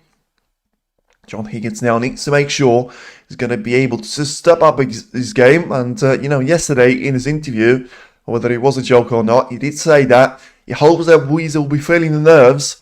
And certainly it doesn't look to be the case so far in the opening part of this session, with Higgins once again not playing a decent enough of a safety shot to ensure that he's not going to have any of those options available to his opponent. It does seem to be a very similar of a start to the one that we've seen earlier in this match. Let's see if, of course, this time around it is going to be Yize to try and take his advantage to next level. And a 4-1 of a deficit for John Higgins is actually going to be quite a significant one to try and overcome. So has to make sure he reduces the gap to 3 frames to 2. But that's not been the start for him. And it certainly has been the perfect start from Yize's point of view, because he manages to take a really difficult red there in towards the right corner. A bit unlucky not to get himself lined up for the black, but is he going to be very lucky there to get himself into a perfect position for the pink? I mean, he has a little look to it and he seems to take the pink on. Let's see if he's going to be able to make it. Yes, he will. Once again there, just like I say, the perfect start there from Yize's point of view. And now it's been all the same from John Higgins out there, just not playing enough of a safety shot over there, and producing a chance which so far was the only invitation that Yize has needed to get himself on this break of 7 points and counting. Of course, lined up for the shot in towards the left middle now. Try and send the cue ball through this red, get himself onto the lower part of the table, try and get around the black, and have himself set up for the shot in towards the left corner of the table. Play the shot wonderfully once again out there, because if he manages to re-establish the black back on his spot there, manages to take the red away from it on the right hand side, he's going to be away into a perfect scenario there to try and get at least 60 points on the board, which is going to put John Higgins under all sorts of trouble out there. Brilliant shot once again, a little bit of screw back once again, just gives him a little bit of a guarantee that he doesn't have to play the cue ball off the cushion, and instead just manages to miss the other red in the way and eliminates the red in towards the left corner out there. As I say, that will free up the black to guaranteed for it to go in towards the left corner, which is currently the approach that Yize is going to take on anyway. And for it to be taken on in towards the right corner as well, and for the cue ball to be lined up perfectly, it's going to take another red away from the black out there. So far, playing all the right shots there, you would think. From the neutral's point of view, he had to play out there. Now, as I say, 23 points is the advantage. 4 more reds available for him in open play. So that's going to take him into a potential of 57 points in a gap, if he is to take all of those with the black here. So just try and accelerate the cue ball away from the main bunch, and of course has to use the black ball cushion this time around. And I don't think you'll want the red in his way there to try and breach over another one. So we'll just try and guide that red in towards the left corner. Make sure that the cue ball is going to travel a lot of distance there to ensure the perfect positional play on the black yet again out there. So play the cue ball on towards this black, try and accelerate it off into the distance, and trying to assure himself that he's going to be able to get himself at least on 2 more reds out there before he's going to have the positional play on the cue ball to maybe try and get a little bit of the traction off the white in towards the main pack of reds, which is going to consist of 8 reds of though, and 1 pink, of course, if he is to try and do it from the blue. The aim is going to be to try and catch the pink first, with the way that there's not too many reds out there, which shouldn't see 1 red absorbing all of the power and just leaving the majority of them still bunched up together. But ultimately, I'd said it was a chance there for him to try and produce a 50, maybe a 60 points of a gap. And in the end, could that still be on the cards now? Because purposefully, he got himself lined up with a little bit of the angle now to send the cue ball in towards the reds and play the shot perfectly yet again out there. And just like the session has started, it just seems to be that, Yize hasn't actually stopped out there, because I think it was very important for him to get that chance for a 3-1 lead. And now it is going to be pretty much, what is it now, 150 points without any sort of answer there from John Higgins, after putting a century break in the third frame for the Wizard. It seems to be all the magic coming from Yize right now, with him trying to reclaim the lead now and of course make it extended there to 3 frames for the first time in this final. Very much has managed to do it against Barry Hawkins. Not quite Watchalong, because he ran out of frames there to try and put more frames in between himself and his opponent, but certainly has also managed to do it on a couple of occasions to Xiaozington, the current world champion. So if there was any sign of pressure early into this match, there doesn't seem any of it left now for Yize, because, as I say, he's got some minor sort of experience from him being in those finals, but I certainly think he's going to be fed up of the fact that he's been losing those matches quite consistently out there. Now gets himself lined up for the red in towards the right corner. So the break of 61 points doesn't seem like it's going to stop for the time being. Of course, wouldn't really be too much worried about the sort of position that he's got ahead of himself to try and win this frame, and the majority of the focus after the next red will have to go on towards making another century break and making that 3 on the bounce there in between the two players. So now 69 points is the gap. So of course this red will ensure that it is going to be Snookers required for John Higgins as a guaranteed there. And of course, as I say, it is going to be a bit of a formality for the fact of Yize actually taking this frame. And one minor misjudgment there on the safety shot has to leave John Higgins spending the majority of the frame once again in his chair. Had a chance not taken in the previous frame, and right now it is it is the paint that he can take on there and try and spread the cue ball in towards the Reds. Played the shot really nicely, to be fair, because actually was a bit concerned with the fact of him being and having the cue ball in the way of the other Reds. And right now we're going to try and accelerate off into the distance with the previous shot on the pink, making sure that he's going to have a couple of Reds to actually try and play there in towards the right corner of the table. And making it 3 out of 3 there for century breaks in the finals, shared in between the two players, is certainly going to be quite an achievement, especially with the underdog until this match has actually started, although it was by a marginal distance there. If you compare the two players, he's certainly going to be trying to apply all sorts of pressure now on John Higgins. Because remember, the finals that John Higgins has actually managed to take last season, he's managed to get an early footing on the pedal and try and accelerate himself off into a nice little gap. Whether he was sort of in the World Grand Prix or the Tour Championship. Plays the shot once again perfectly there with Yize, and of course, very much is on the cards there to try and improve on the previous highest break of the match there, of it being 110 points. And actually, I'm having a look if he can go 140 points right now. I mean, if he can, if he produces a total clearance and goes for the black on each of those two Reds, certainly he's going to try and do it on the first time of asking. And ultimately, that's going to be the shot for the century break to make sure we're going to have 3 centuries back-to-back out there. And wonderful display continues there by Yize, because, you felt like the session, then the mini sessions only resumed there a couple of moments ago. All of a sudden, bang, you make a break of 106 points. And now you try and accelerate your way off into the distance against John Higgins. Of course, that is going to guarantee the fact that Yize is not going to go into the second session trailing to Higgins right now. And, gets the cue ball a bit too close to the yellow. I mean, I don't think there's going to be a millimeter in between those two. So going to try and guide that one in towards the right corner pocket. And as he is going to miss it, it's going to be the break of 113 points, which still is an improvement on the previous break. And right now, Yize is absolutely flying out there and has got a gap of 4 frames to 1 over John Higgins. And now tries to make that lead as comfortable as it's ever going to get there for him in the final. And basically, I mean, John Higgins is a bit suffering to an extent there, something that he's managed to produce Stephen Guire himself yesterday. with a comfortable beating there of 9 frames to 2. Of course, was 6-0 at some stage.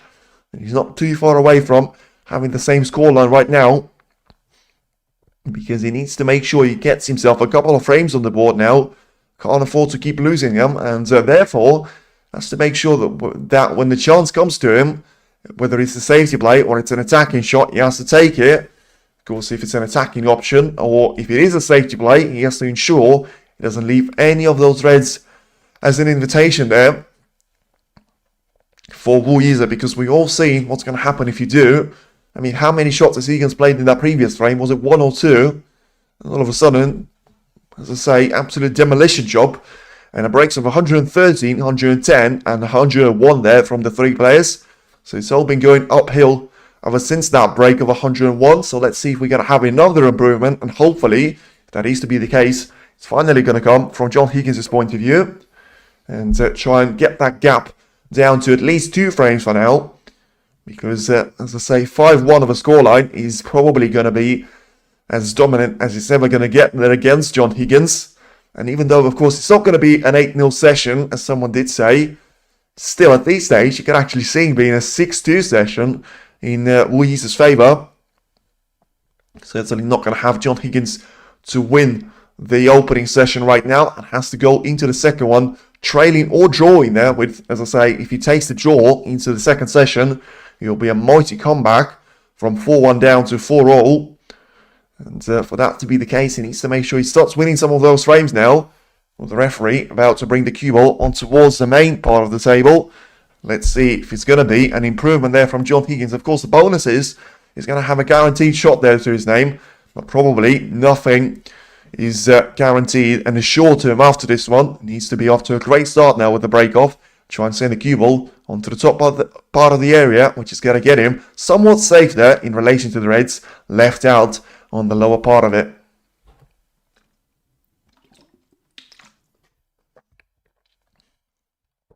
Has managed to do it to an extent because of the cue ball being placed quite close to the cushion. And the red that Yize is going to try and push towards the lower part of the table is going to be sent back in towards the top part of it and in between the blue and the sort of bulk line. So the first chance, of course, is going to be refused now by Yize because he can't afford to do that. And he can try and force himself a bit of a guaranteed option, which unfortunately, from the way the opening 5 frames have been played, apart from the third one, has always been left out there from John Higgins in favour of Yize. And once again there, just don't think it's a shot that he's going to get him safe because of his opponent playing so well. He's got a red available in towards the left middle. And CD Mobile, please make sure that you keep it English only in the chat. And simply for the fact of me not really understanding what you mean and therefore unable to react to the message that you've tried to provide. And right now, certainly the message for Yize's point of view is going to try and be take the red in towards the left middle, because the chance is there for him. I mean, if he can try and accelerate it in towards the yellow pocket, I just don't think he needs to do it that way, because he's very unlikely to make the shot, and also that way he's going to leave that red vulnerable from John Higgins' point of view. And I mean, play the shot nicely, to be fair, in the favour of, he still missed the red, but managed to get the cue ball into somewhat safe zone there for himself. Higgins has to go for a safe shot quite quickly, and once again trying to apply some sort of pressure on the safety play now onto Yize. Trying to accelerate the cue ball in towards the top part area. And try and sort of... Well, I mean, that was the plan probably on the previous shot there from Yize's point of view, because he was the only player that actually had that option. Right now, Yize can't afford to send the cue ball onto the top part of it, because he's going to have all sorts of reds being possible into the right corner, right middle, and the green pocket. Depends on which section of the top table he actually send it in towards.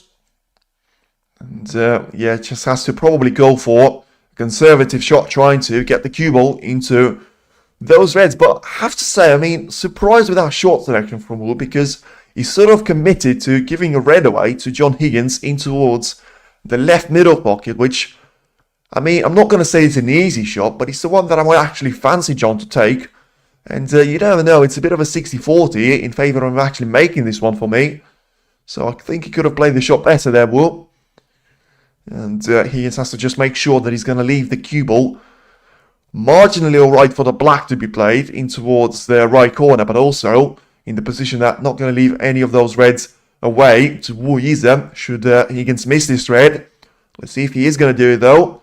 Tries to guide that red towards the left middle, but in the end he is going to miss it. And he's probably done about as much as he could have from the point of view of trying to get the cue ball into a safe area if that red in towards the right middle is not available now. Of course, it's always different when you try and judge the place that you're going to place the cue ball in the circumstances of you potting the red, because you never know the way you miss it, whether you're going to undercut it, overcut it. And therefore, it just makes the judgment of trying to ensure the position is going to be perfect there a little bit more tricky there for you. But he's just having a good look at this red now, so clearly it's a sign that it's touch and go. As I say, probably not the shot of take on there for him if he's not confident. And yeah, right now he has to be very, very careful with the shot in towards the right middle, because if that's the one that he takes on and he leaves himself out of position, he's just going to struggle massively in terms of trying to re-establish his position back in this frame. And therefore, I think he's gone for the right shot approach. As I say, I think he's gone for just trying to send the cue ball onto the lower part of the area. And yeah, I mean, it's a decent shot there for him because it just leaves Higgins with limited options there to his aim and probably trying to get the cue ball lined up for the main bunch of the reds. And yeah, I mean, from Higgins' point of view, he can try and roll the cue ball from the right-hand side of the table and towards the bunch, which is something that he's actually considering right now. But A, he has to make sure he gets exactly in the middle of in between the bunch. And also B, he has to make sure he judges the pace well, and he hasn't done any of those things. So I think he'll be very, very lucky if he's managed to catch that second lowest red on the table, which is going to be in the way of Yize. I think he has managed to do that, and as I say, very lucky. And I think it was the wrong approach if he was going to play with such a marginal gain out there, because if you get the positional chance here in this frame, it could very much be frame over there for your opponent. Right now, Higgins has to try and do it from the main part of the area, so down the spine he goes, try and send the cue ball on towards the top part of the table. But I mean, he is testing his luck here because he's played the previous shot nowhere near good enough the way he should have. And right now, he could have potentially left the red in towards the left middle there for himself. We'll just have a look to see if he's going to have that one available. I mean, from the two camera views that I've seen, it does look like it's available to him, but from the fact of him actually refusing the shot and sending the cue ball onto the lower part of the table once again, you just have to say that probably wasn't the case. But ultimately, I mean, if Higgins just continues to roll the cue ball in towards those reds in the way that has been, he's going to run himself out of position.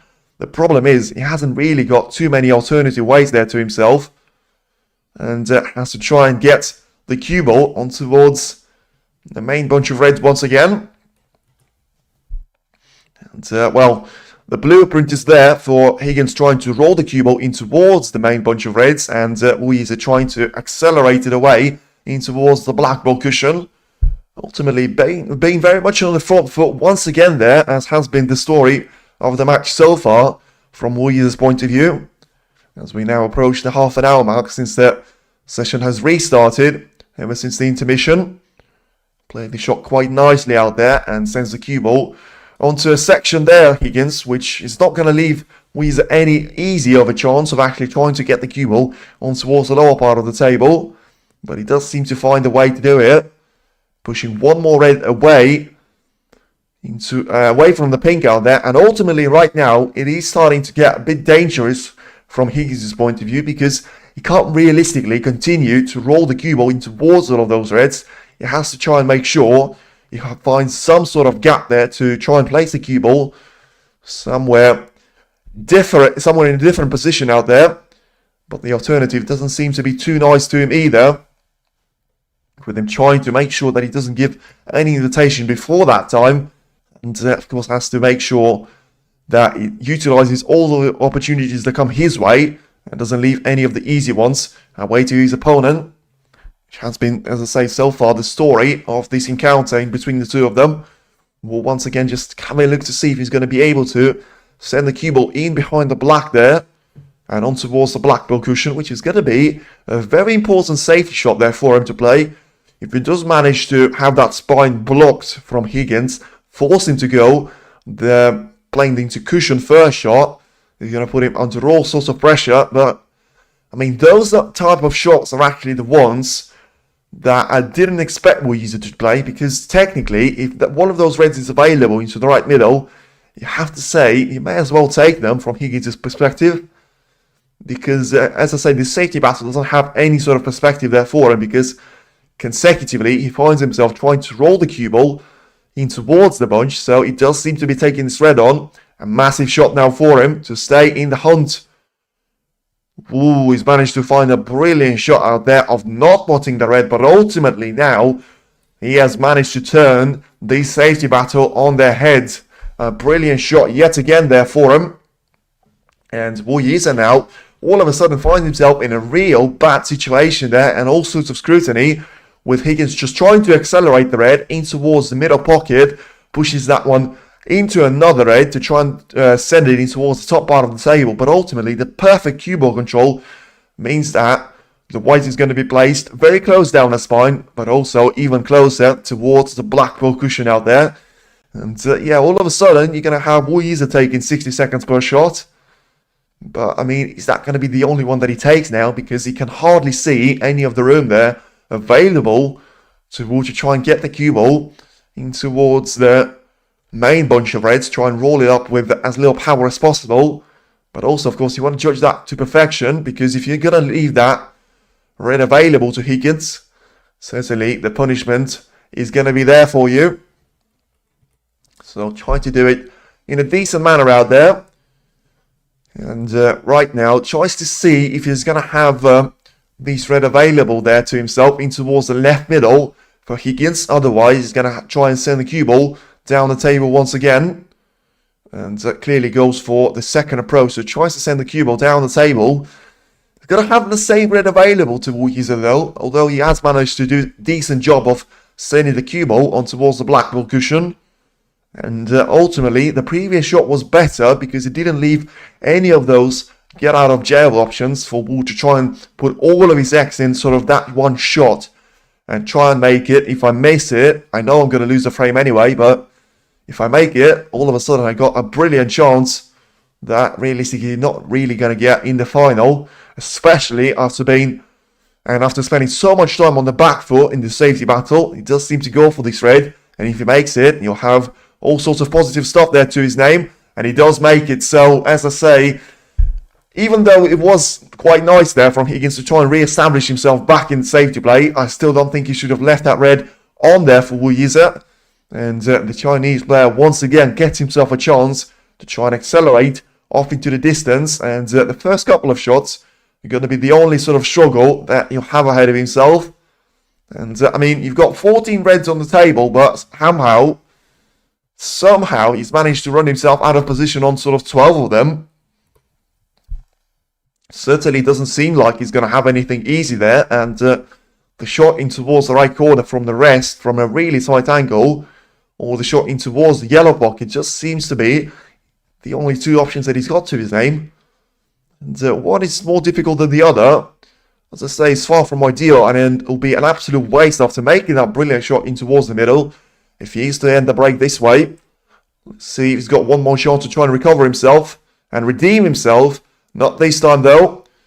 And play the shot for the black, which is going to mean the fact that he's not going to leave anything easy to John Higgins. But ultimately, I think John will be delighted that such a promising position is only going to end with 6 points scored there by his opponent.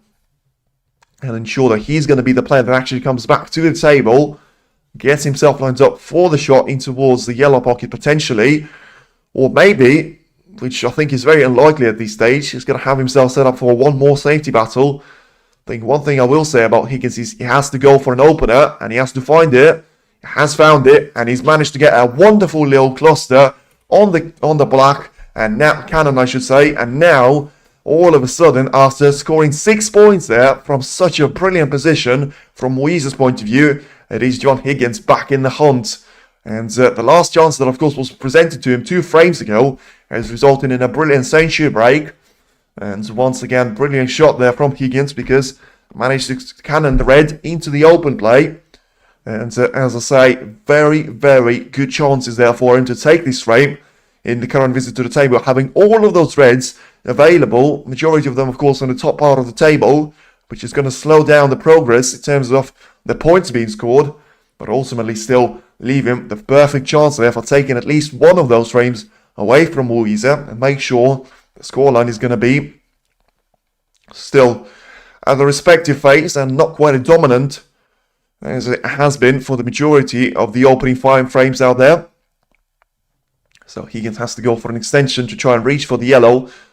And I think that will be re-established on towards the green spot. Seems to be the only one available as it stands. And as I say, I think for Higgins' point of view, he doesn't really have to worry about the points that he has to score. Because with the reds that he's got available there to his name, of course you always want to play as few shots as possible for the simple reason of you guaranteeing yourself to actually be away in towards winning that frame as soon as you possibly can and not rely on playing all of those shots. But with the difficulty of all of them right now, I don't actually think that it's going to be worst possible scenario for John Higgins, as yellow will indeed just about get re-established back on his spot there, so not quite going to take the green spot right now. A little bit of a backspin shot there off the red to try and get himself set up for the blue and try and get himself lined up for the red in towards the yellow pocket out there. So has a little look to see if he's going to be able to get the red in towards the right middle after this blue, which doesn't seem to be an issue, although he has landed very straight on the blue. So has to try and certainly have a little bit of screw back on the blue and try and accelerate the white in towards the left-hand cushion of the table. As we hit the 2-hour mark since the match has started, I think the opening 2 frames of the second mini session have been a bit longer than the previous 4, but ultimately they have a lot more at stake there because it's one thing building up an advantage of 3 frames to 1 in the opening mini session and a very different sort of case scenario for you to try and stick to it and accelerate yourself away closer to reaching that title and of course trying to maintain that gap at the same time of asking. Higgins has to try and send the cue ball in towards the top part of the area once again and playing in between yellow and blue, you would think, for now as it stands. So not necessarily taking the most expensive colours, but as I say, with him eliminating all of those reds, which should be the target right now, it shouldn't be too much of a problem there, with him having 13 points of a gap anyway. Rolls the yellow in nicely to make sure that he's going to be at 15 points of a gap now. And still, if you talk about the reds available, he's going to have 1, 2, 3, 4 that he can pop with easy difficulty, and is still going to have a couple more of those with difficulty, maybe reaching the medium level on some of those ones. So play the red in towards the right middle once again, and potentially this is your chance there to try and get the cue ball onto the lower part of the table, potentially accumulate a bit more points down there and try and accelerate your way off into the distance. As I say, not going to have those 4 reds as the ones that are actually going to win him the frame, but ultimately it's still going to have more than enough points to put a lot of gap there, a lot of distance in between himself and Yize, which so far in this match has proved to be very, very important there, with pretty much whoever gets the break of 20 points plus does seem to take on the same, the win in the same frame. And the majority of the time, of course, especially in the last couple of frames, it has happened all in a single visit to the table. And doesn't seem like the way that he's going to be another century break, making that 4 on the bounce. But it still is possible, of course. It wouldn't be possible if Higgins was to run himself out of position right now and give the turn back to Yize. But for now, he still has more than enough points on the board. It's just all about trying to utilize the majority of those reds to get himself a frame win first. And then he can focus on the century break, being a nice little bonus to himself. So 91 points still on the table there for him. And has to try and potentially guide this black in towards the left corner with a lot of backspin. The grade of it will be determined by Higgins himself, and if he wants to go for a little bit of backspin, you'll have the red lined up in towards the left middle, and if he wants to apply a lot of it, you'll be able to get on the red in towards the right pocket, and he's gone for a lot of it. Has to miss the pink and the red on the way in and play the shot beautifully once again. So now 35 points is the advantage, with still having 83 on the table. So trying to eliminate this red one more time in towards the right corner. Of course, we'll only limit all of the reds that he's got to his name to sort of one on the lower part of the table and maybe two more on the top part of it. It just depends on if you want to classify the ones that you can play along the right-hand cushion and the ball cushion in towards green and yellow pockets respectively. So as he hammers the black home, gets himself lined up for the red in towards the right middle, which, I mean, realistically, run himself out of position out there. Hasn't played the shot well at all. And, I mean, as I say, I would be surprised if he takes this red on right now. Realistically, he probably has to go for a red in towards the yellow pocket, because if he cannons the cue ball and he sort of gets that one lined up on the green, he's still going to have a colour available. And apart from that red, he's not going to have anything available to his opponent. So the break of 48 points, and 49 I should say, seems to be enough of a gap there for him so far, with having 75 points on the table. But ideally, he still wants to get this red in towards the middle, get himself a couple of more of those shots in play, and accelerate off into the distance. And he's gone for the red, and he's missed it.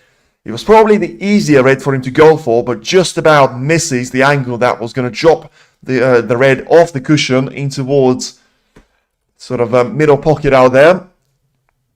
Right now it is a chance for Yize to re-establish himself back in this frame, and even though he has got a couple of difficult reds, none of them are going to be in sort of incredibly difficult positions. You can all, well, I mean, all of them can be cannoned into or try and get in behind of if you're going to try and send the cue ball onto the right part of the table. Takes the first one along the cushion in towards the yellow spot, the one that I actually said was going to be a better option there for Higgins to try and play, because if you play that one with studying the cue ball, yes, it makes the pot more difficult, but I mean, in hindsight, it's not like he managed to take the red in towards the right middle, but also it just eliminates all sort of chances there for your opponent to try and accelerate himself and try and get him back in this frame.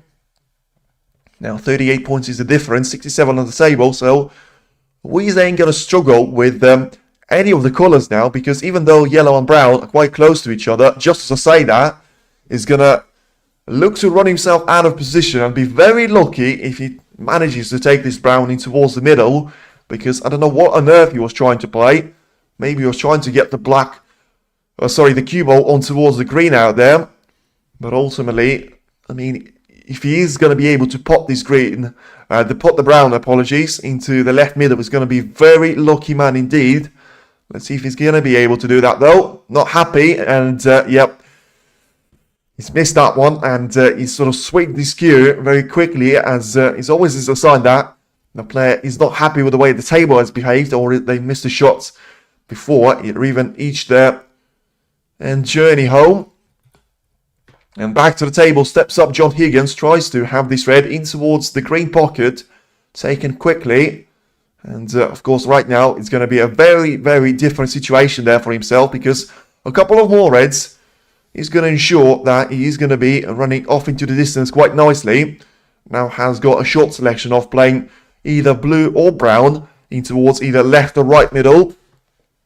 I think the shot in towards the right middle with taking the blue on. It's going to be the one that is going to favour in towards slightly. Try and force the cue ball in towards this blue to be played. And try and stud it potentially with a little bit of backspin. Once again, try and get in behind that red. In towards the right corner. So ahead now by 43 points, as you can see on your screen. And remaining with 51 points.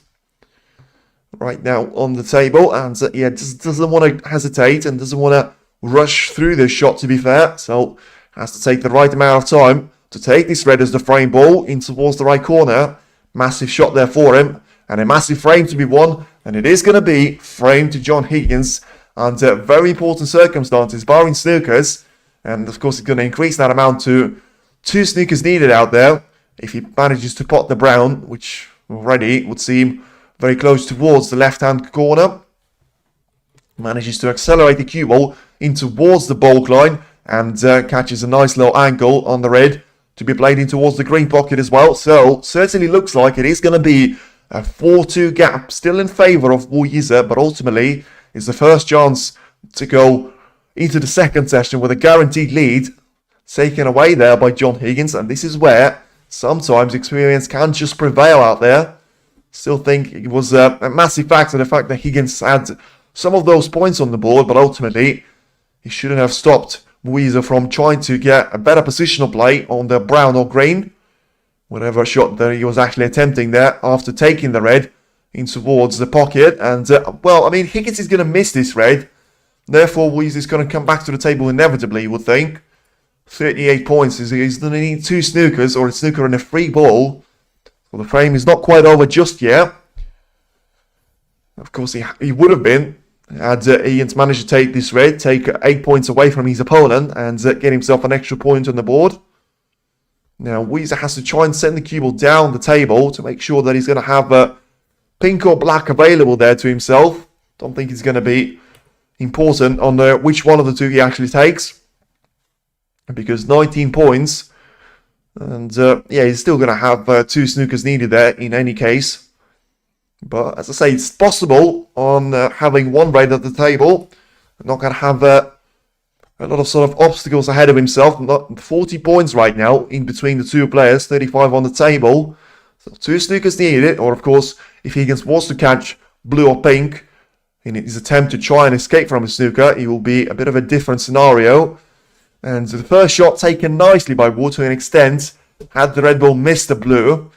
And in the end, does look like he's going to run Higgins into just a swerve shot to try and play, to try and catch the red with a way that he's going to get it in towards a sort of green pocket out there.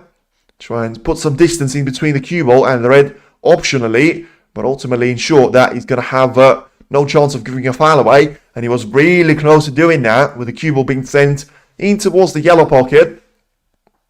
Right now, it's not going to be a massive advantage there for Wood, because realistically he doesn't want this red to be potted. He wants to try and make sure he gets a lot of distance in between the cue ball and the target ball, and tries to re-establish the momentum being in his favour for this snooker battle. Seems to be a nice little line. Yeah, the red almost gone in behind the brown, but cue ball not quite finding that spine of the black and pink in the way. So back to Higgins it goes, and once again John is going to be able to cannon the red in the sort of safety manner and try and re-establish himself back as the dominant force.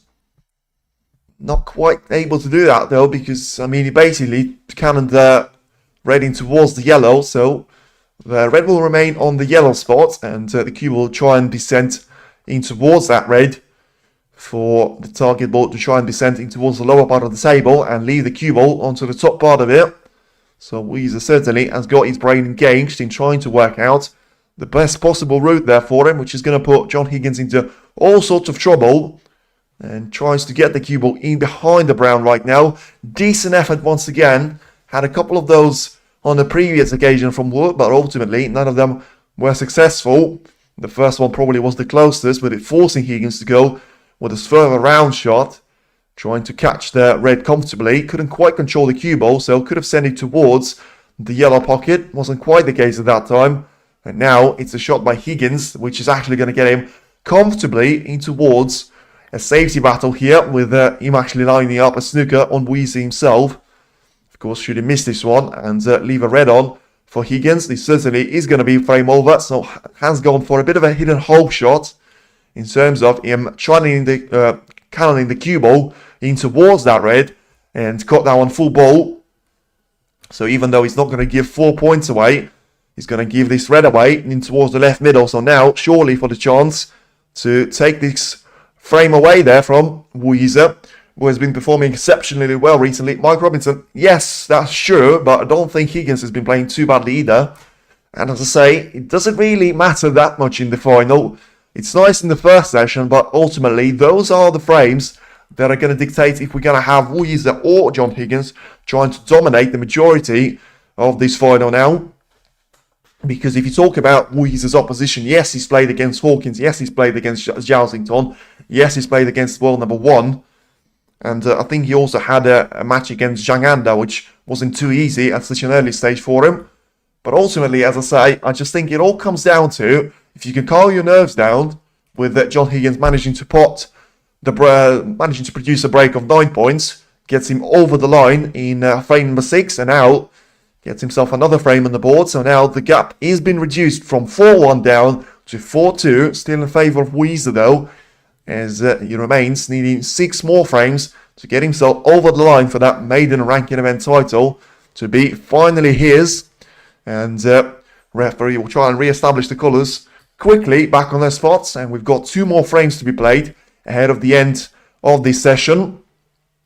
As well, realistically, I think if Higgins manages to take 2 of those, he's going to be absolutely over the moon with himself. And if he manages to take 1 of them, he's still going to be fine, you would think, because 5-3 down going into the second session. I mean, was he not 5-3 down when he was playing against Joe O'Connor? I'll have a look at that right now. We've got breaking between the frames anyway. But when you talk about Li Pei Fan against sort of Yize at the Scottish Open, if you go through the draw last time around and you look at the way the match has actually ended, Yize had his chances earlier in the match, but ultimately was just able to leave Li Pei Fan having a bit of a gap there. And of course, I think the main damage was done in the early part, and it was sort of re-established in the middle part there from Yize. Basically, it was 4-0, I think it was, in Li Pei Fan's favour. I think he managed to get it to 5-4, so being only 1 frame down there from Yize, but he still managed to lose out 4 frames of the bounce, so turned that into an 8-4 of an advantage, and got another frame and basically lost out to 9-5. And if you talk about the English Open match with Neil Robertson, I mean, it's a different one because you can't compare Li Pei Fan to Neil Robertson, but ultimately I think he had a bit of a similar taste to it, simply for the reason of Robertson never realistically let him any chance there, because he still managed to win the opening 4 frames, and he got himself a 7-1 of a lead, which is incredible when you talk about it being the first session. And then he got himself an 8-2 of a lead, and then Yize has gone on an incredible run, winning 5 frames on the bounce and getting himself lined up 4 and 9-7. Still lost, but in the end, I think you'd rather lose 9-7 than you would lose 9-2. Or maybe you can argue about that one, of course, because when you're 8-7, you give yourself hope. And for some players, of course, it could be a bit more painful to actually lose in those circumstances. And right now, it is Yize to try and send the cue ball in towards the reds to have a break-off shot himself. And gets the cue ball onto the top part of the area. But ultimately, going to have a couple of those reds available to Higgins. He's towards the right corner. And the question is he going to take those? Big John is certainly going to be in the building right now. But is he going to be able to re-establish the parity there? He needs 2 more frames for that to actually be the case. And, after a lengthy safety battle in the previous frame, let's see, we're going to have pretty much somewhat of the same scenario. If you talk about this one, the cue ball is going to be sent towards the lower part of the table. But ultimately, Higgins refuses the shot, tries to send the cue ball as close towards the black cushion as he can. Ultimately, I think it was all about trying to push that red as far away as possible from the middle pocket line for it not to be attempted by Yize. And in the end, I think it's a decent effort there. Well made by John, because even though it still gives away the initiative to his opponent, when you play those type of shots and you don't give away a chance for him to actually try and pot the red in towards the right corner or left middle in those circumstances, I think it's always going to be a bonus for the player that wasn't taking the break off at that time. Of course, Yize can try and attempt the red in towards the yellow pocket, but I think he's gone for a different approach, but I don't think he's played this too well. He's clearly gone for a safety shot, but he's also clearly has left a red on there for John Higgins to try and take. And having a look to see if he's going to have a black available, and Because these are the shots that are going to put Yize under pressure, damage his confidence to an extent there, but for it to be damaged, Higgins has to make sure he takes this red in towards the left corner, or plays a better safety shot than what we've seen previously. And in the end, he's gone for a safety shot now, and needs the cue ball to run in behind the green. Play the shot well.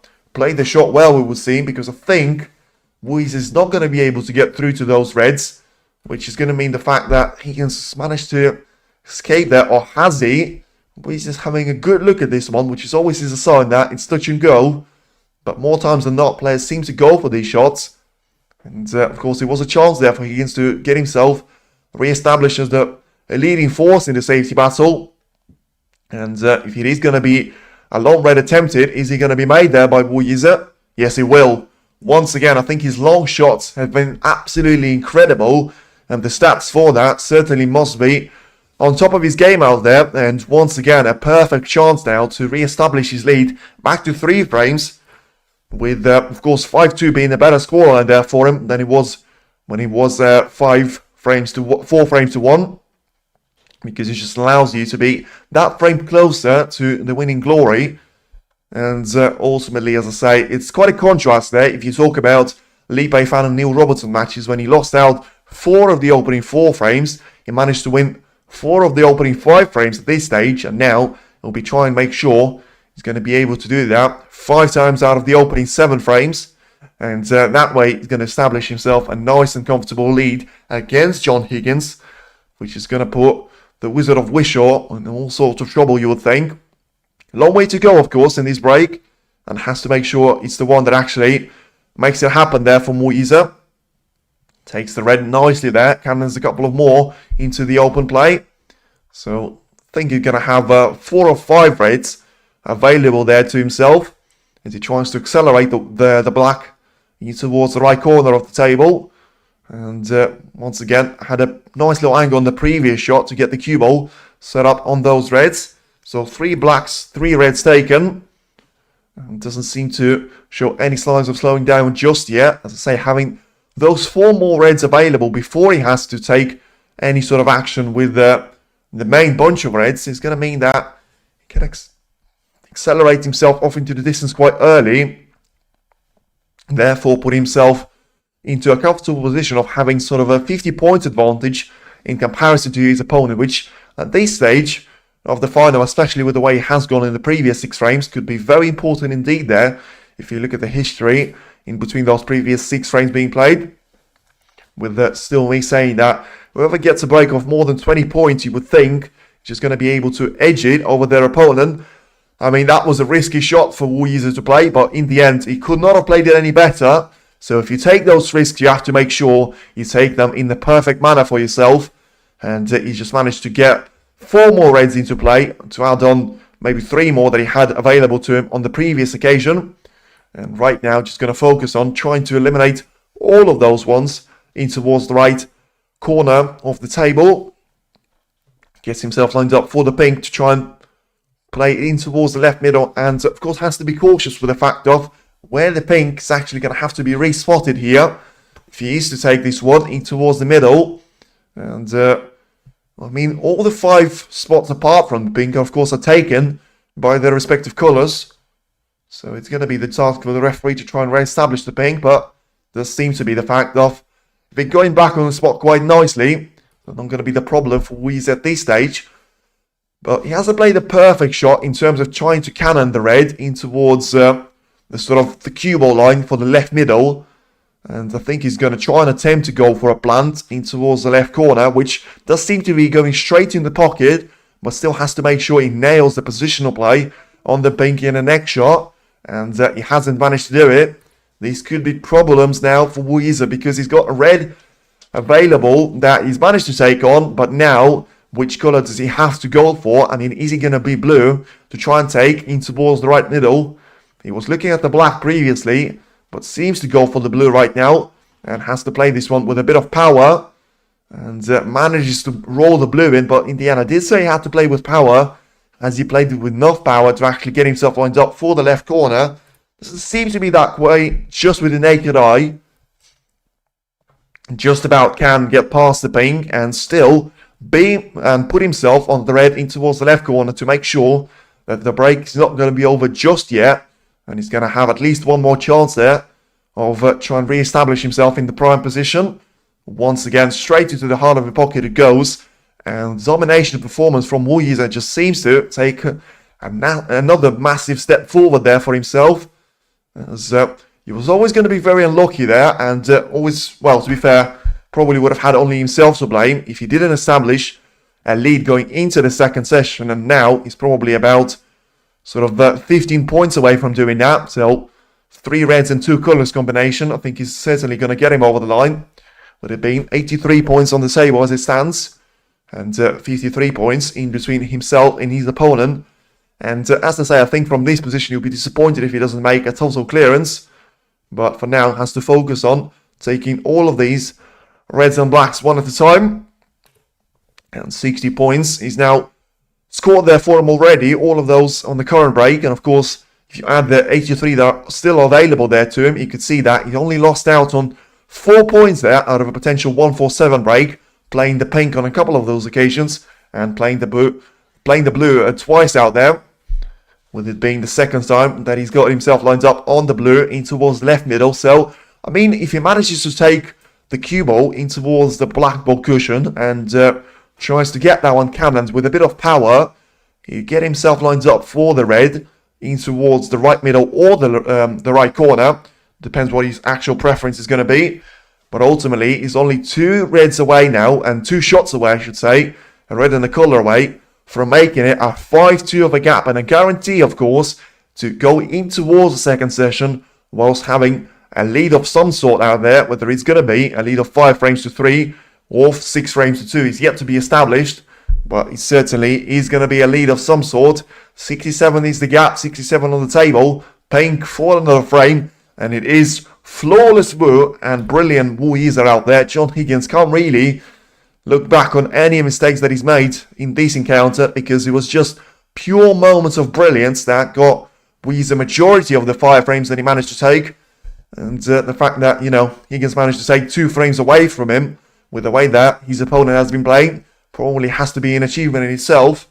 Absolutely flawless performance so far from the Chinese player, as he's looking to make the 3rd century break in the 5th frames that he managed to take, adding up to the number of sort of countless 50 plus breaks that he managed to produce.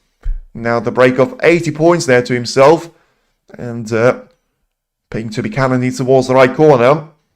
So still maybe 6 shots needed there for a century break, and cannons the pink in towards the front part of the jaw, which is going to minimize the angle and make it even nicer there for himself. Don't think he's losing this match, to be honest. Well, still early on, and the next frame becomes absolutely massive for John Higgins to try and win, because there's one thing going into the second session whilst being the favourite before the match has started with a gap of 5 frames to 3. And it's a very different sort of thing when you're losing by 6 frames to 2 and your opponent has been playing as well as he managed to. Another break of 90 plus. Let's see if he's going to be able to take it one step further and get 2 more shots under his belt and try and re-establish the century form being back on the table there for him. Of course, he's going to take it into 4 centuries being made in the last 5 frames, with the only one not being made in was the previous frame, where it was basically all about a strategic battle quite earlier on. But now it's the black for the century break that certainly is going to be taken right now, and it is Yize very much dominating the play now in the International Championship. You could say all sorts of things about him, whether he has been the crowd that has managed to reincarnate him, or he has been just that experience from losing those 4 frames against Li Peifan and Neil Robertson straight away, and him trying to do all of the work quite late on in the match. Whatever it was, he managed to re-establish himself as the dominant force now, and the flying Chinese man that is now off into the distance. And, the breaks of 110, 113, and 112 and counting for Yize to get himself a 5-2 of a gap. Absolutely incredible display out there. And from John Higgins' point of view, he can't really say anything that, he's been playing too badly there himself, but it's just been a perfect performance from Yize's point of view. And now 119 points, gets himself lined up for the blue to try and take him towards the right middle. A little bit of the backspin for the cue ball to be played. gets himself lined up for the shot of the pink. And a break of 130 points. Of course, not quite 140 plus, but ultimately, it's still no hesitation. And what a transition there from the pink and black. Less than a second taken in between the shots. And what a performance. Just as I say and repeat myself, from Yize, it has been a break of 137 to add to the latest 3 frame wins, by the way, have been the breaks of 110, 113, and now 137. 145 loading until we see a maximum surely now. But, I mean, I wouldn't be surprised with anything now at this stage. And you can't really say that Yize had a perfect chance to himself in each of those 5 frames that he managed to take. But he just seems to produce a performance out of absolutely nothing. Get the positional play to absolutely be spot on and perfect there for him. And right now has to try and do the same thing one more time. As I say, anyone will tell you, all the pundits in snooker, all the players that have been the champions previously, there's a massive difference between going 5-3 up into the second session or 6-2, especially down, if you're on the receiving end of things. No matter if you're the champion or the runner-up, it is going to be very much of a margin there for Higgins to try and overcome if he is going to be going into the second session, losing by 6 frames to 2. Hi everyone, hi Letitia. And a player with missile and long shots normally will have better chance of winning like Watchalong did when we became world champion. We do have the missile-like long shots. True. But, I mean, the first player that comes to mind, probably a bit over the time, but, I mean, Jack Lisowski, I mean, he was, not going to say criticised, but he was considered as one of the players that has actually had one of the best long shot game in the world, but still, quite a while he went on without having a ranking title to his name before, of course, being the current champion in Belfast and Northern Ireland. So, Watchalong, I wouldn't really say that's been part of his game. I mean, it certainly has been one of the components of his game, but I wouldn't say that's been the dominant force of him. His dominant force of Watchalong is something that, right now, no one can match. Ronnie O'Sullivan, John Higgins, Judd Trump, Yize, no one can match the form of Watchalong that we've seen in the World Championship, and that has been the factor of him just playing those perfect shots. And when he plays a positional shot, he'll have an accuracy of around 95, 96, 97%. And he was just unstoppable because if he gets himself a chance with a close position, that sometimes the opponent will be sort of like, yeah, I'll give that open to you, and he's still not going to be able to win the frame. He was able to win the frame from those sort of visits, and I still don't think there's anyone right now on the snooker tour that is going to be anywhere near that sort of performance. But is it going to be sustainable there from his point of view? We're yet to find out as we head in towards the sort of second third of the season. And right now, a couple of shots there after a break-off from John Higgins. So still not going to have an easy opener now, and maybe just trying to get that lonely red, which is currently available there for him to try and play a safety of some sort in towards the main bunch of reds. Therefore, get the cue ball on towards the top part of the table and get the brown, yellow and green in between the cue ball and the target reds. Has tried to play that one, but I think he's played it with a bit too much traction on the red. And let's see if it's going to be. Nice little shot there for him. And I think he got the yellow and blue in between the target red, which would have been an option for Yize to try and take. So nice little shot there by Higgins play. Zhao was coming out after his suspension, and he has something to demonstrate to world too, sort of motivation. Not really. I wouldn't really go that far. As I say, like, it certainly has been the factor, but I wouldn't say it was the ultimate reason, as Yize has made the mess of this shot. Is he going to leave anything away here to John Higgins? I mean, if anything, his only chance is going to be the red in towards the right middle, so Yize got away with this one. Yes, true, but it wasn't like it was his first tournament. I think the way he was able to benefit from long-term matches, because one thing about Watchalong is, unless he goes through the first sort of qualifying round, like he's done at the UK Championship last year, ultimately lost out to Sean Murphy, I think it was, in one of the rounds in the decider, he has to go the long way out there with the, wait for it, just Higgins taking the red in towards the right middle. Let's see if he's going to be able to make this one. No is the answer. Is he going to leave anything though to Yize? I mean, it was a difficult shot, and I think was quite lucky to not leave anything easier there to Higgins. And ultimately, I think Higgins is lucky himself to have that red going safe. But yeah, ultimately, I think it was, sort of 6-7 months since Zhao's ban when he got himself into a World Championship. Still had to go through all of the qualifying rounds. And I think it was his consistency, his hunger for the game, and the way he's been actually taking the game to the next level. And any chance that was presented to him was an absolute nuclear missile there that you actually give within his hands there, and he was just able to use it and utilize it with perfect outcome there for himself every single time of asking.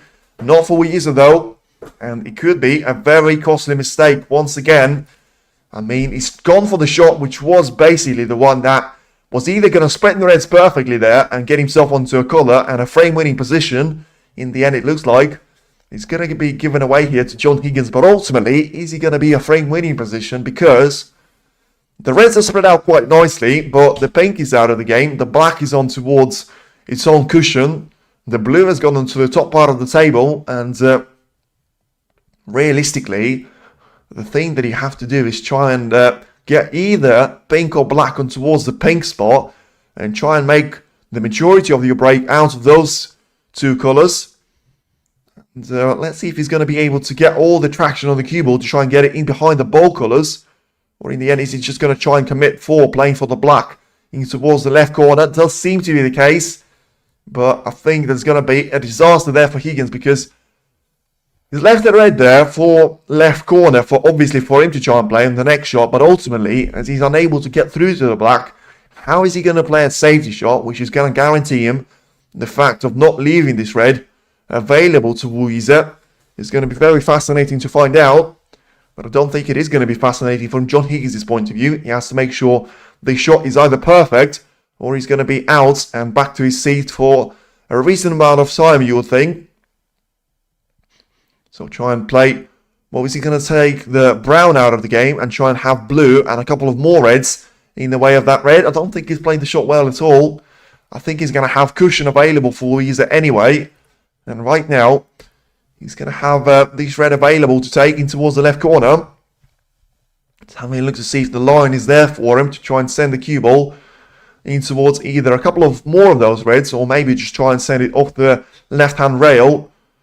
And I think that's going to be the option that he's taking. I mean, surely he can't see that one directly because that will be an absolute waste of a shot from Higgins.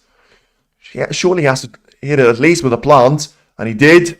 And he's missed it. Is he going to fluke anything? No, he's not. So, another chance, another golden opportunity given away to John Higgins. Surely has to be the one that he utilises and makes the scoreline 3 frames to 5 there to reduce the deficit to only 2 frames once again. And ultimately, it's not even about reducing the deficit. It's all about just making sure that your opponent is not going to have a 4-frame deficit going into the second session out there.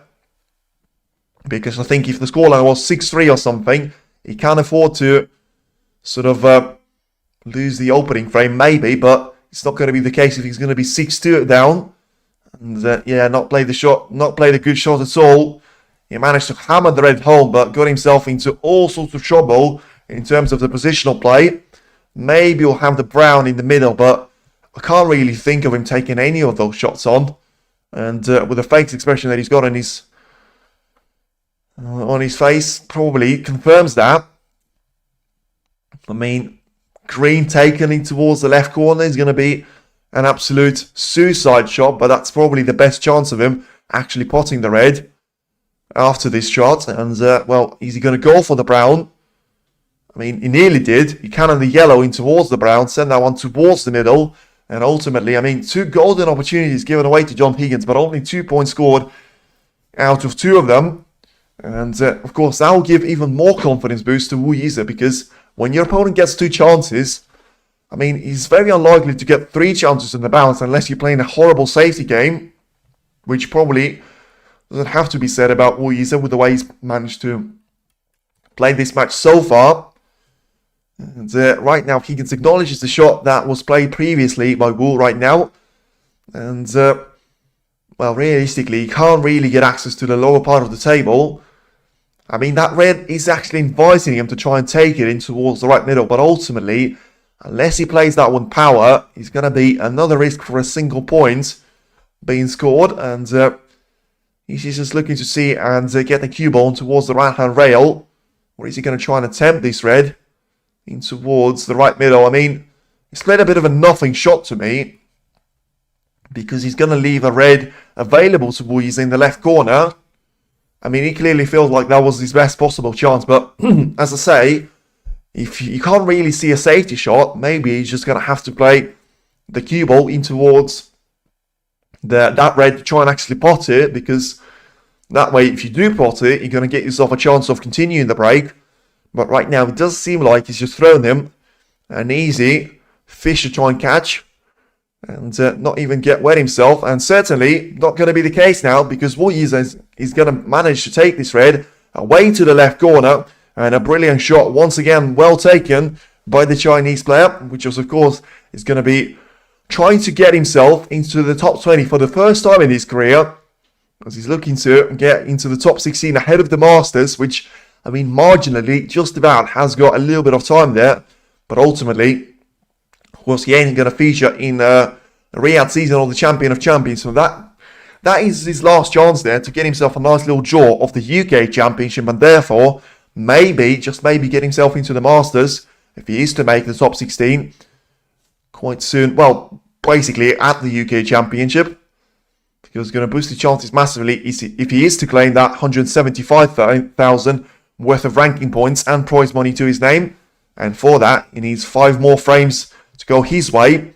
And the first one is certainly on the way, because the position is there for him for the taking. He's got 115 points on the table after this green. And as he sends the cue ball down the table, realistically, the only issue that he's got to himself has been valid for the majority of the frame is not having either pink or black available there for himself in towards either left or right corner to be played, with both of them being out of position right now. So you would think with blue being out of position as well, he has to just try and send one of these bold colours on towards the expensive spot. But realistically, the way for you to do it is try and take that spot of the colour, which of course is going to compromise you massively on the exit, and it's only going to do it for one shot there for you. So clearly not worth for now. And he just makes the position a bit tricky there for Wu, because I mean, if he has to send the cue ball onto the top part of the table every single time for the colour, and then transition himself onto the lower part of the table for all of those reds to be played, he just makes the position a bit more vulnerable there for himself. So that's why he tried to get himself lined up for the blue in towards the left middle. And if he manages to take this one, at least he's going to have the blue re-established back on his spot. And managed to be fair. I'm going to have it used right here, right now, after potting a red in towards the right middle. So, you know, it's going to be a minor boost there for himself, as he's now does have a 14 points of a gap. And by the way, remember that the last 3 frames that he managed to win were a century breaks of 110, 113, and 137 points in the last 3 frames that, as I say, he managed to take on his score sheet.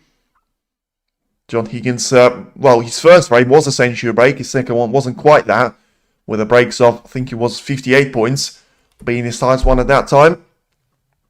So if you talk about the Reds, he's got 8 of those on the table, with 91 points still on the play for either one of these two. But ultimately, I mean, out of those 8, realistically, he's got 3 or 4 available to his name. But every single time, he has to be making sure that he's going to be on the top side of those Reds to try and send them on the top part of the table. And, I mean, he's failed that task already. Maybe he's just going to be forced to try and take the red in towards the left corner. Who's going to win? Brilliant question, Ron. But I think I had the time machine, I would have told you. Ultimately, I can't say right now, but this frame, very much looking likely for Yize to take it. And what a beautiful shot as well. Gets himself lined up on the lower part of the blue, though. So has to try and take that one away into the left middle. Try and accelerate the cue ball through the shot and get himself lined up for the red to be played in towards the right middle pocket. Doesn't want to have the blue in the way. And nicely played there once again there from the Chinese player. And gets himself lined up for a 31 points of an advantage, bringing up a couple of more reds in the process as well. And now looking really nicely there for a 6-2 cushion to try and take in towards the second session, which certainly going to put him as a massive favourite for the title to be claimed. And ultimately, not quite the performance that he would have expected to see from John Higgins, but as I say, compromised massively by his opponent playing so well in the majority of those frames. And right now takes another blue with the right side of it and gets the cue ball on towards the bulk area. And this time around, lined up for the red in towards the right corner. So maybe an invitation to take the black out of the game and put it on towards the pink spot. Going to accelerate the scoring of points there for himself. But also going to have to play one more difficult shot there. If that needs to be the case, because rolling the black along the cushion ain't going to be easy at this stage. And I mean, he's gone a bit in between there, Yize, because clearly didn't want to have the cue ball to be sent for the black to try and play it along the cushion, but didn't have the angle, you would think, to accelerate the cue ball for the blue to be played in towards the middle. So now has to take it in towards the green pocket, accelerate the cue ball away to the lower part of the table, which makes the pot missable, and he has missed it. Wow, this could be absolutely massive frame win for John Higgins if he is to take it from here, because I said previously, it certainly is looking likely for the 8th frame to disappear in Wolf's favour. Right now, it is going to be 5 reds there in between John Higgins, and probably him taking a nice little chance of taking this frame to his favour. Apart from that, pink and black are the only two sort of realistic issues there for himself.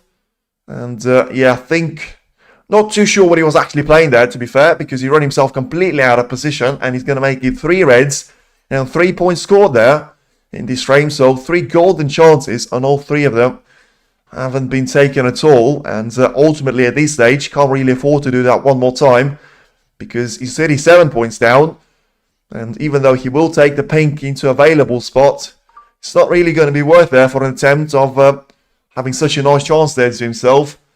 37 points. The reason that I mention that is if Yize is to just take 2 reds away off this table, he's going to leave 43 points on the table, and therefore just make the job very, very difficult there from Yize's point of view. Especially if Yize is to take at least the colour with any of those 2 reds. Probably going to put Higgins to crash out of the first session and have a 6-2 deficit to try and overcome in session number 2. Once again, just having a look to see if the cue ball is going to pass the pink to try and be sending towards the lower part of the table there, with first shot still being advantage there from Higgins' point of view. And the 4 points that Yize is going to give away to him, is he going to give a free ball away? That could be a massive twist in the tail, and does seem to be the case now. Wow, this could be something absolutely massive, because those 4 points are actually important there for Higgins, because of him being 33 points down right now with 59 on the table. But also, if he takes the free ball with the yellow, he gets, of course, he managed to get the pink into available play on the previous safety shot. This could be a massive mistake there from Yize after the shot that you felt like was going to be quite complicated, but still not to that extent, to leave 4 points and a free ball opportunity on the table. Let's see if Higgins is going to be able to get himself lined up for the pink. Ideally wants to be the top side of it, and I think he's just about managed to play the shot perfectly out there. So playing the shot in a nice little manner. And, just having a look to see if he's going to be able to take the pink in towards the left corner pocket. I think he is going to be able to do that, to be fair. And just try and roll this one in. And get yourself lined up for the red in towards the right corner. Right now, it is going to be 26 points of a gap with still 59 points to the table because of the free ball taken previously. The points left are not going to be reduced there because there's still 4 reds up for grabs there for either one of these two. Right now, try and force the cue ball onto this thread and get himself lined up for the shot in towards the left corner, you would think. With him using the pink throughout the majority of this break right now. But once again, the problem of being 40 points down at the beginning of the opening chance there for John Higgins is going to be the fact that any mistake that he makes on sort of 3 reds or the black, if he does need the clearance, which I don't think is going to be likely there. So probably just a mistake on those 3 reds is going to mean that he's very, very likely to actually lose the frame and leave Yize with an easy opener to get himself over the line out there. But right now has to focus on trying to take the blue in towards the right corner, get himself lined up for a shot into the red out there. towards the left part of the table. And once again, just having a look to see if he's going to be able to get himself lined up for the next red. Of course, he wants to try and avoid taking that red along the cushion, which is dead on the cushion, you would think, off into the black. And the good news is it's quite close in relation to the other one, off into the right corner. So now, 3 reds, none of them in easy play, and one of them is in quite dangerous situation, especially if you miss it. But first, the blue is coming up there after all the preparation being made from Higgins. Has to get all sorts of extensions to his name. Try and get that cue ball sent with a little bit of topspin, but ultimately has to make sure he doesn't miss the blue, as any chance that he misses is probably going to put him massively on the back foot in the pursuit of the match and the title here. I mean, he's played the shot pretty well to me, but he doesn't seem to be happy with the way he's actually landed on his red.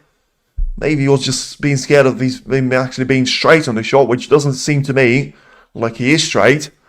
He's going to be able to send the cue ball in towards the top part of the table for the pink to be played. But ultimately, maybe he was just trying to send the cue ball onto the way that he's going to have the black lined up, so that he can take the red on the next occasion there for himself. But ultimately, as I say, you eliminate those 2 reds and, just maybe take yourself into a little bit of a 50-50 frame. Have the first shot to sort of play to your name of trying to send that red in towards the top part of the table. Have the cue ball lined up in behind that spine. And once again, get yourself a nice little opportunity of taking the frame to your name, as now he tries to roll the pink in towards the right corner, plays the shot pretty well. Right now he's 13 points down, so ultimately is he going to try and cannon the cue ball in towards that black, or ultimately is he going to try and play for pink one more time? Has to be the top side of it this time around, because you'll have to make sure he sends the cue ball down the table and accelerates that one away for a pretty much a straight line shot out there. The black is going to be there to save him for one more shot, you would think, and certainly touch and go there from the face that John Higgins just made. Very straight, you would think, on this pink, and I mean, is he going to try and go for that approach on playing the red? I think he's overplayed it. He has overplayed it, so it is going to be the last red frame there, you would think, because it is going to be a battle for the red. John Higgins now has a perfect chance to try and roll the cue ball in behind the black. Would have been even a marginal gain there for him. Try and push that red on towards the top part of the table. Let's see what the shot is going to be played like right now. And he just tried to stun the cue ball. Obviously try and send the red in behind yellow and blue. And I think he's played the shot really well, if he's going to have the pink to cover up the left-hand side of the red. And I mean, even in that case, he's going to have all the options limited there for Wu. Wu chance is higher. I mean, Young, I would probably agree with you slightly, but Higgins needs this frame more, which is probably why I would actually go for Higgins, especially on the previous occasion where he had a shot advantage to his name. And ultimately, Wu has played a nice little thin shot on the edge of the red to probably make it a 50-50 battle for the red right now. And of course, I mean, neither of the players is going to need the black, which is currently the only colour that is out of position. Therefore, makes the chances for both of the players pretty much identical, because those 6 points are not going to give any sort of advantage there to Wu. So, if you're going to give him the edge of winning this frame, it has to be based on the fact that he's managed to take 5 of the opening 7 frames, and so he can just play a bad safety shot himself. Not going to leave a red there available for Yize to play. And in the end, he's going to have the red sent in towards the lower part of the table. So let's see if he's going to be able to get the cue ball in behind the yellow and do all sorts of damage now to Higgins, after John was unable to do sort of the same thing there to him. And I think he's played the shot in the worst possible manner at all. I don't know what on earth has gone on there, but has he played a miscue? I think Higgins is going to be able to get through to this red. I mean, his face doesn't really give a signal of that being the case. Certainly the blue is going to be very close there. Let's see if... Nah, it's comfortably... Yeah, the cue ball is certainly going to go past that blue if he wants to pot the red. So this is now a golden chance for Higgins. I mean, don't think about it too many times there. He clearly goes through the blue, and he's going to be able to get himself on this red. I mean, Higgins clearly doesn't feel like like that. And, gone down the shot twice there. Backed out every single time. Now, it's a shot for him to... As long as he gets himself on the colours for a 3-5 of a deficit to try and overcome. But I said if he gets himself on the colour, I think he's going to be on the colour, to be fair. Marginal, very close to running himself out of position once again out there. Remember, the opening 3 reds that were taken, only giving them 3 points out there in this frame. Now, a little bit of a straight shot on the green, get himself lined up for the yellow and sort of try and go for the approach, which is going to have him needing 5 more shots after this green, not needing the black being the advantage there. And of course, if he does manage to take the sort of, the combination of yellow, green and brown, and he makes a horrible mistake on the blue, he's going to leave Yize needing the black, which is currently sitting comfortably on the black ball cushion. But right now, ideally, he wants to make sure Yize has actually played his last shot with a horrible attempt of a safety in the previous occasion. Nice little shot there from the rest. And is he going to be straight on this yellow? Ideally, he wants to be, because he doesn't want to send the cue ball on towards the ball cushion area. That seems to be the case this time around, though, as he's only 2 points behind now. Going to be level when this yellow disappears, but ultimately still needs to get himself a position on the green. Is that going to be the case? Of course it will be. It is John Higgins, the master of comebacks. And, what a massive frame this could be, and what a massive comeback from being 37 points down with having 49 points on the table. It's only 3 shots away now from making it the frame that he's going to win it now and win the minor little benefit there from John Higgins. Of course, it still is going to be sort of 2-all, I think, from the second mini session, but ultimately, from him being 4-1 down, 5-2 down, for him to be sort of 5-3, if he manages to get the blue and the pink into both of the corner pockets, of course, it is going to be the blue to put him 12 points ahead, with the pink still allowing that option for Yize to score 13 points. Right now, it all comes down to this pink for a massive steal there, and a massive win of the frame for John Higgins, and that is the case. And John Higgins right now, well, one time I actually don't check that the referee has said that this is going to be the final frame of the session. With the fact that the players are not shaking hands, is going to mean that we're going one more frame out there, and it is John Higgins 3, Yize 5. Don't switch off the screens just yet. As I say, I did actually think that it was the last frame to be played, but certainly we have been way above the schedule, and we're going to have one more frame being played in between the two of them. All the time I check actually that the referee is going to announce that it's going to be the final frame of the session, not this time around.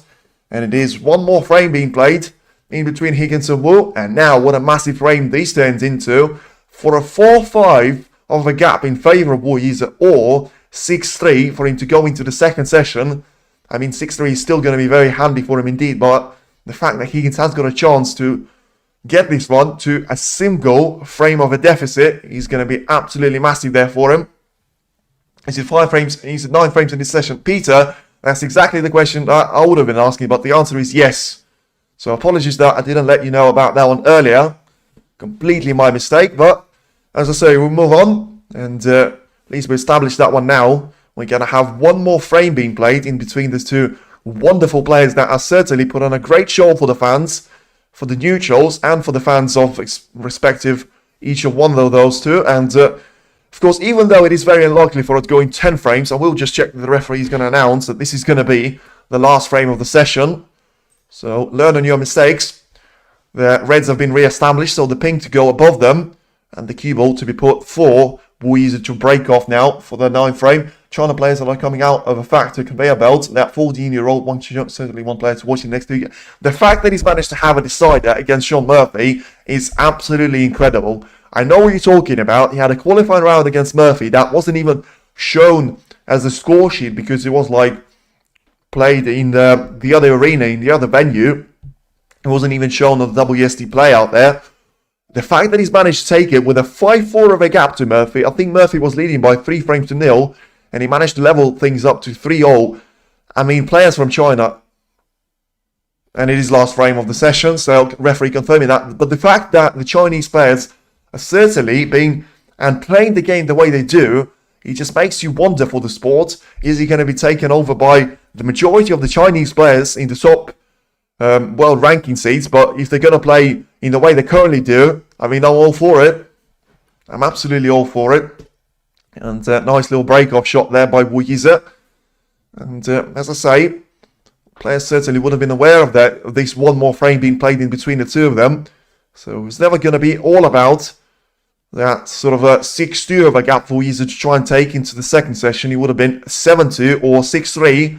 But right now it turns into a 6-3 or 5-4 there in favour of Yize, which, I mean, ultimately he's still going to go ahead now, off into the second session ahead of John Higgins. But let's see the scoreline of it is actually being in between these two players.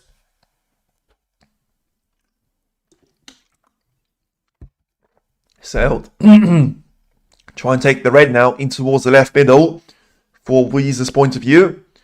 And right now, he's still going to be sort of feeling confident there going into those type of shots. And wonderful shot it is. So, wonderful start there once again from Yize's point of view. Now gets himself lined up for the green to try and take it in towards the left middle. And now what a golden opportunity this is there for him. As I say, all that work is probably going to be cut down to 0 if Higgins is to lose this frame there to Yize. And that's not the way to play the green though. He knew that one as soon as he played it, that he's missed it. And just like it was on the brown, on the previous frame that Higgins managed to take on, it is now going to turn into a massive headache for Yize's point of view. And talk about pressure. I mean, there's your answer. It is certainly going to be feeling all sorts of pressure out there because he wasn't missing those shots in the previous 7 frames. But right now, Higgins has to make sure he's going to throw all the pressure out of the game. Well, next session starts, sir. Thank you very much. It is going to start in 2.5 hours time exactly. So I think it is going to be 7:30 p.m. in China. And, well, it is going to be 11:30 from my time here in mainland Europe and the UK. Lovely little shot from Higgins to take it in towards the right corner. Gets himself lined up for the black in towards the opposite side of the table. And, I mean, what a change that was.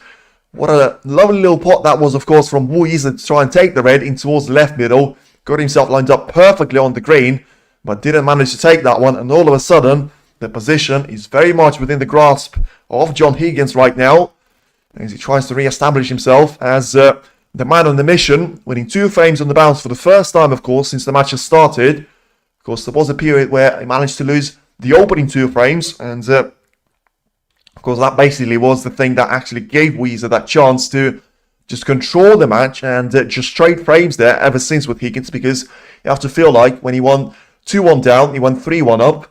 He managed to win another 2 frames on the bounce there, to be fair, and make it a 4-1 gap. But now Higgins has got a perfect opportunity to try and re-establish his lead and taking the black in towards the left corner. And he misses it. Wow, what a miss that is. I mean, I've said that miss on the green was horrible from Yize, but right now, this is an absolute horror show from Higgins' point of view. And I mean, what a chance thrown away out of the window. Yize comes himself and steps back to the table. The black has gone on towards a bit of a safer place than he would have actually been had he sort of stayed on his spot. But ultimately, I just think the gap is going to be there for Yize to try and get the cue ball on towards the blue. And ultimately, it's going to be enough there for him to try and re-establish himself back in this break.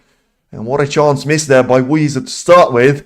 But even worse of a chance to miss the black off this spot from John Higgins, one of the most consistent players on the tour. The player that doesn't really come across to any sort of pressure, especially in the moments where it actually matters. As, well, for now, he looks to have thrown away this frame. And certainly thrown it wide open there for Yize to try and take it. 8 points now. He's on the score sheet for Wu. Only 1 point behind Higgins, with having one more rating towards the right corner. Probably not a lot ever since that. But I wouldn't really get your hopes up there, Higgins fans, because with the way he's been getting those positions and just managing to take the most out of them with sending the cue ball in towards the main bunch of reds, and always seems to end up on at least one of them to try and play. Probably going to be the case this time around yet again, with him being 4 points clear now of John Higgins. Goes for the red in towards the right corner now, very straight on this one. So I think he would have liked to have a little bit of the angle to try and send the cue ball in towards the black. And right now the plans have to change. And, well, realistically, the only real chance that he's got now is to try and backspin really heavily on towards the cue ball and get himself lined up for the shot of the blue in towards the right middle. Try and play the shot with all the power that he needs. And, I mean, has he been thinking about the shot there for the black, or has he put... Wow, he's played for the shot on the pink here. So, I mean, that is a bit of weird shot selection because... The pink is possible, it's not going to be an issue, but as I say, I mean, he's got very limited amount of reds there to his name, and with the way he's got the cue ball set up now, I just struggle to see him actually guaranteeing himself to have a red in towards the right corner or left middle, and he's going to hammer this one home, and play the shot well, play the shot really, really well, because he managed to get the cue ball out of the main bunch, and cannoned one of those reds in towards the left corner to be played. So perfect positional shot there from Yize yet again out there. And just like I said, you know, that was the problem there with Higgins missing that chance. Because realistically, if you give a semi-open position to Yize, he's more likely to turn it into an absolute brilliant position there for himself. And of course, this is where alternatives and comparisons are being made with Zhao Zinton. But I still think Zhao, on his prime, and what we've seen in the World Championship and that UK Championship triumph, is able to take it a step above that. But, you know, otherwise, Yize has got clearly an advantage on him in terms of his long shot being played and also the safety play. I just think Zhao Zinton has always struggled with. You know, you could see him running himself on a difficult manner of shots against both Williams and O'Sullivan in those... sort of business stages of the World Championship. It was just a problem that the class of 92 were unable to take those and convert them into dominant frame wins for the majority of their matches against Zhao. But ultimately, if you go back to Yize, he got himself 2 more reds now after the wonderful shot of the pink, which, I will be fair, I did call a bit of a weird shot and I thought he was going to run himself into trouble. He didn't. He managed to extend the break to 31 points and counting. And ultimately, if you take those 2 reds that I mentioned out of the game, realistically, you're only going to have 67 points available to John Higgins. So therefore, 5 reds, you get yourself onto at least 1 more of them. And you could be curtains once again there from Higgins. And, well, just like it was, it's not quite going to be a 6-2 of a gap to go in towards the second session. But 6-3 after having the chance to go 5-4. It's just going to be a bit of a blow to Higgins anyway. Let's see if he's going to be able to put that past him, though. For now, he's still game not over quite yet, because remember, he was a 40 points advantage in the previous frame, which was overturned by John Higgins. But right now, it's a massive shot there for Wu, and he tries to take the red in towards the right corner. He will. Is he going to be on the pink, though? In towards the right middle. I don't think he's going to have this shot as easy as he would have liked it to be. Frame 8 is massive for Higgins. He was. Frame 9 is being played right now. And I still think it ain't going to be as massive as it would have been had the scoreline stayed 5-3. Because if you go 6-3 down, I mean, you're basically back to the same sort of score sheet. But needs to take the pink route, because that's going to put the frame wide open to Higgins. Oh, on earth. Wow, he has put the frame wide open now to Higgins. He's missed the pink in towards the right middle. And what a chance this is now for John, because he's got all of these 5 reds available to his name. The pink has gone into the safe zone though, so he's got 67 points. He's 30 points down. Is he going to need the pink? I mean, probably running the marathon too far ahead there, but wow, what a chance this is once again there for John. And of course, if he managed to miss the previous black off the spot, nothing is guaranteed there. And what a massive turnaround this could be, especially if you have the blueprint of the previous frame. Talk about pressure. And I mean, Higgins is saying yesterday I hope he can't handle the nerves. He could have been 7-2 up there going into the last sort of second session. Right now, he's under threat there of being 5-4 up. And this could be a massive chance there presented to John Higgins, as he's got 4 reds available there to himself, making that 3 as he takes the first one in towards the left corner. Gets himself lined up for the shot of the black to be taken in towards the right corner. So apart from the green being out of position, and I mean, of course, he managed to re-establish that one back on his spot there. pink is probably in a marginal position for it to still be able to be dropped by Higgins, but ultimately it's still going to put him under some sort of pressure for playing the positional shot on the pink. But ultimately, this has blown the frame wide open now for anyone to take it. And for now, as long as Higgins is at the table, he's got a massive advantage there with having those 3 reds very much available there to his name. Come on, John. Letitia, you're not going to get a better chance than that, is all I'm going to tell you. In the final, especially against the player that has been playing so well in the previous 7 frames, has struggled for form in the frame number 8 out there, and wasn't able to close out the frame at that time. Now leaves another shot, another chance available to John Higgins after you thought that missing the black off the spot surely was a mistake that you couldn't forgive him for. Right now, he got himself a second chance and a lifeline to try and hold on to. This frame now is a big blow for Wu. Should he lose? The next session is anyone? Absolutely, but as I say, it shouldn't be anyone's. It should be Yize trying to take a dominant control of that second session, but instead, it could be anyone's session for the taking, as you say.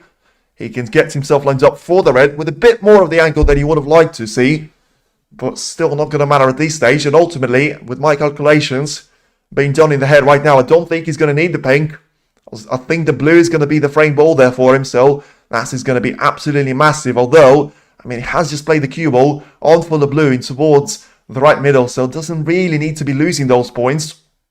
And he wants to go into the 6 color clearance, being level on points, for Yize to be needing a snooker there to be produced on the pink and black. If, of course, John Higgins is to get that far off into this break. To lose 2 frames when should have won is a big blow for. I mean, it's absolutely massive. It's not even that from the confidence boost, because it's going to be sort of 3 hours, 2.5 hours to try and put that behind it. But the fact that he could have had a 7-2 of a gap there to himself, realistically, I'm not saying about hypotheticals, 2 ifs. He had a 40 points of a gap in the frame number 8, and now he had a 30 points of a gap whilst having a brilliant position in his sort of disposal. Managed to make the mess of that, and right now, John Higgins certainly is only sort of 5 shots away from making this an ultimate punishment there from Yize, because he comes into the 6 color clearance with a 2 points advantage, something that I did say was very much important there for himself. Because if he takes yellow, green, brown, and blue, that's going to get him sort of 16 points clear, with only having 13 points on the table for his opponent.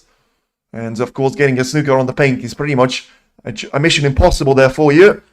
And what a massive turnaround this could be. I mean, you could be looking over on this one, and this could be just about as costly as losing 4 of the opening frames against Lee Pei Fan and Neil Robertson, because there's one thing losing those frames to Neil Robertson and Lee Pei Fan, but there's a very different scenario to losing 2 valuable frames to John Higgins, the player that always seems to find a way to come back at you, and especially if he's down on a couple of frames, you can never write him off there, and he always seems to manage those brilliant chances there for himself.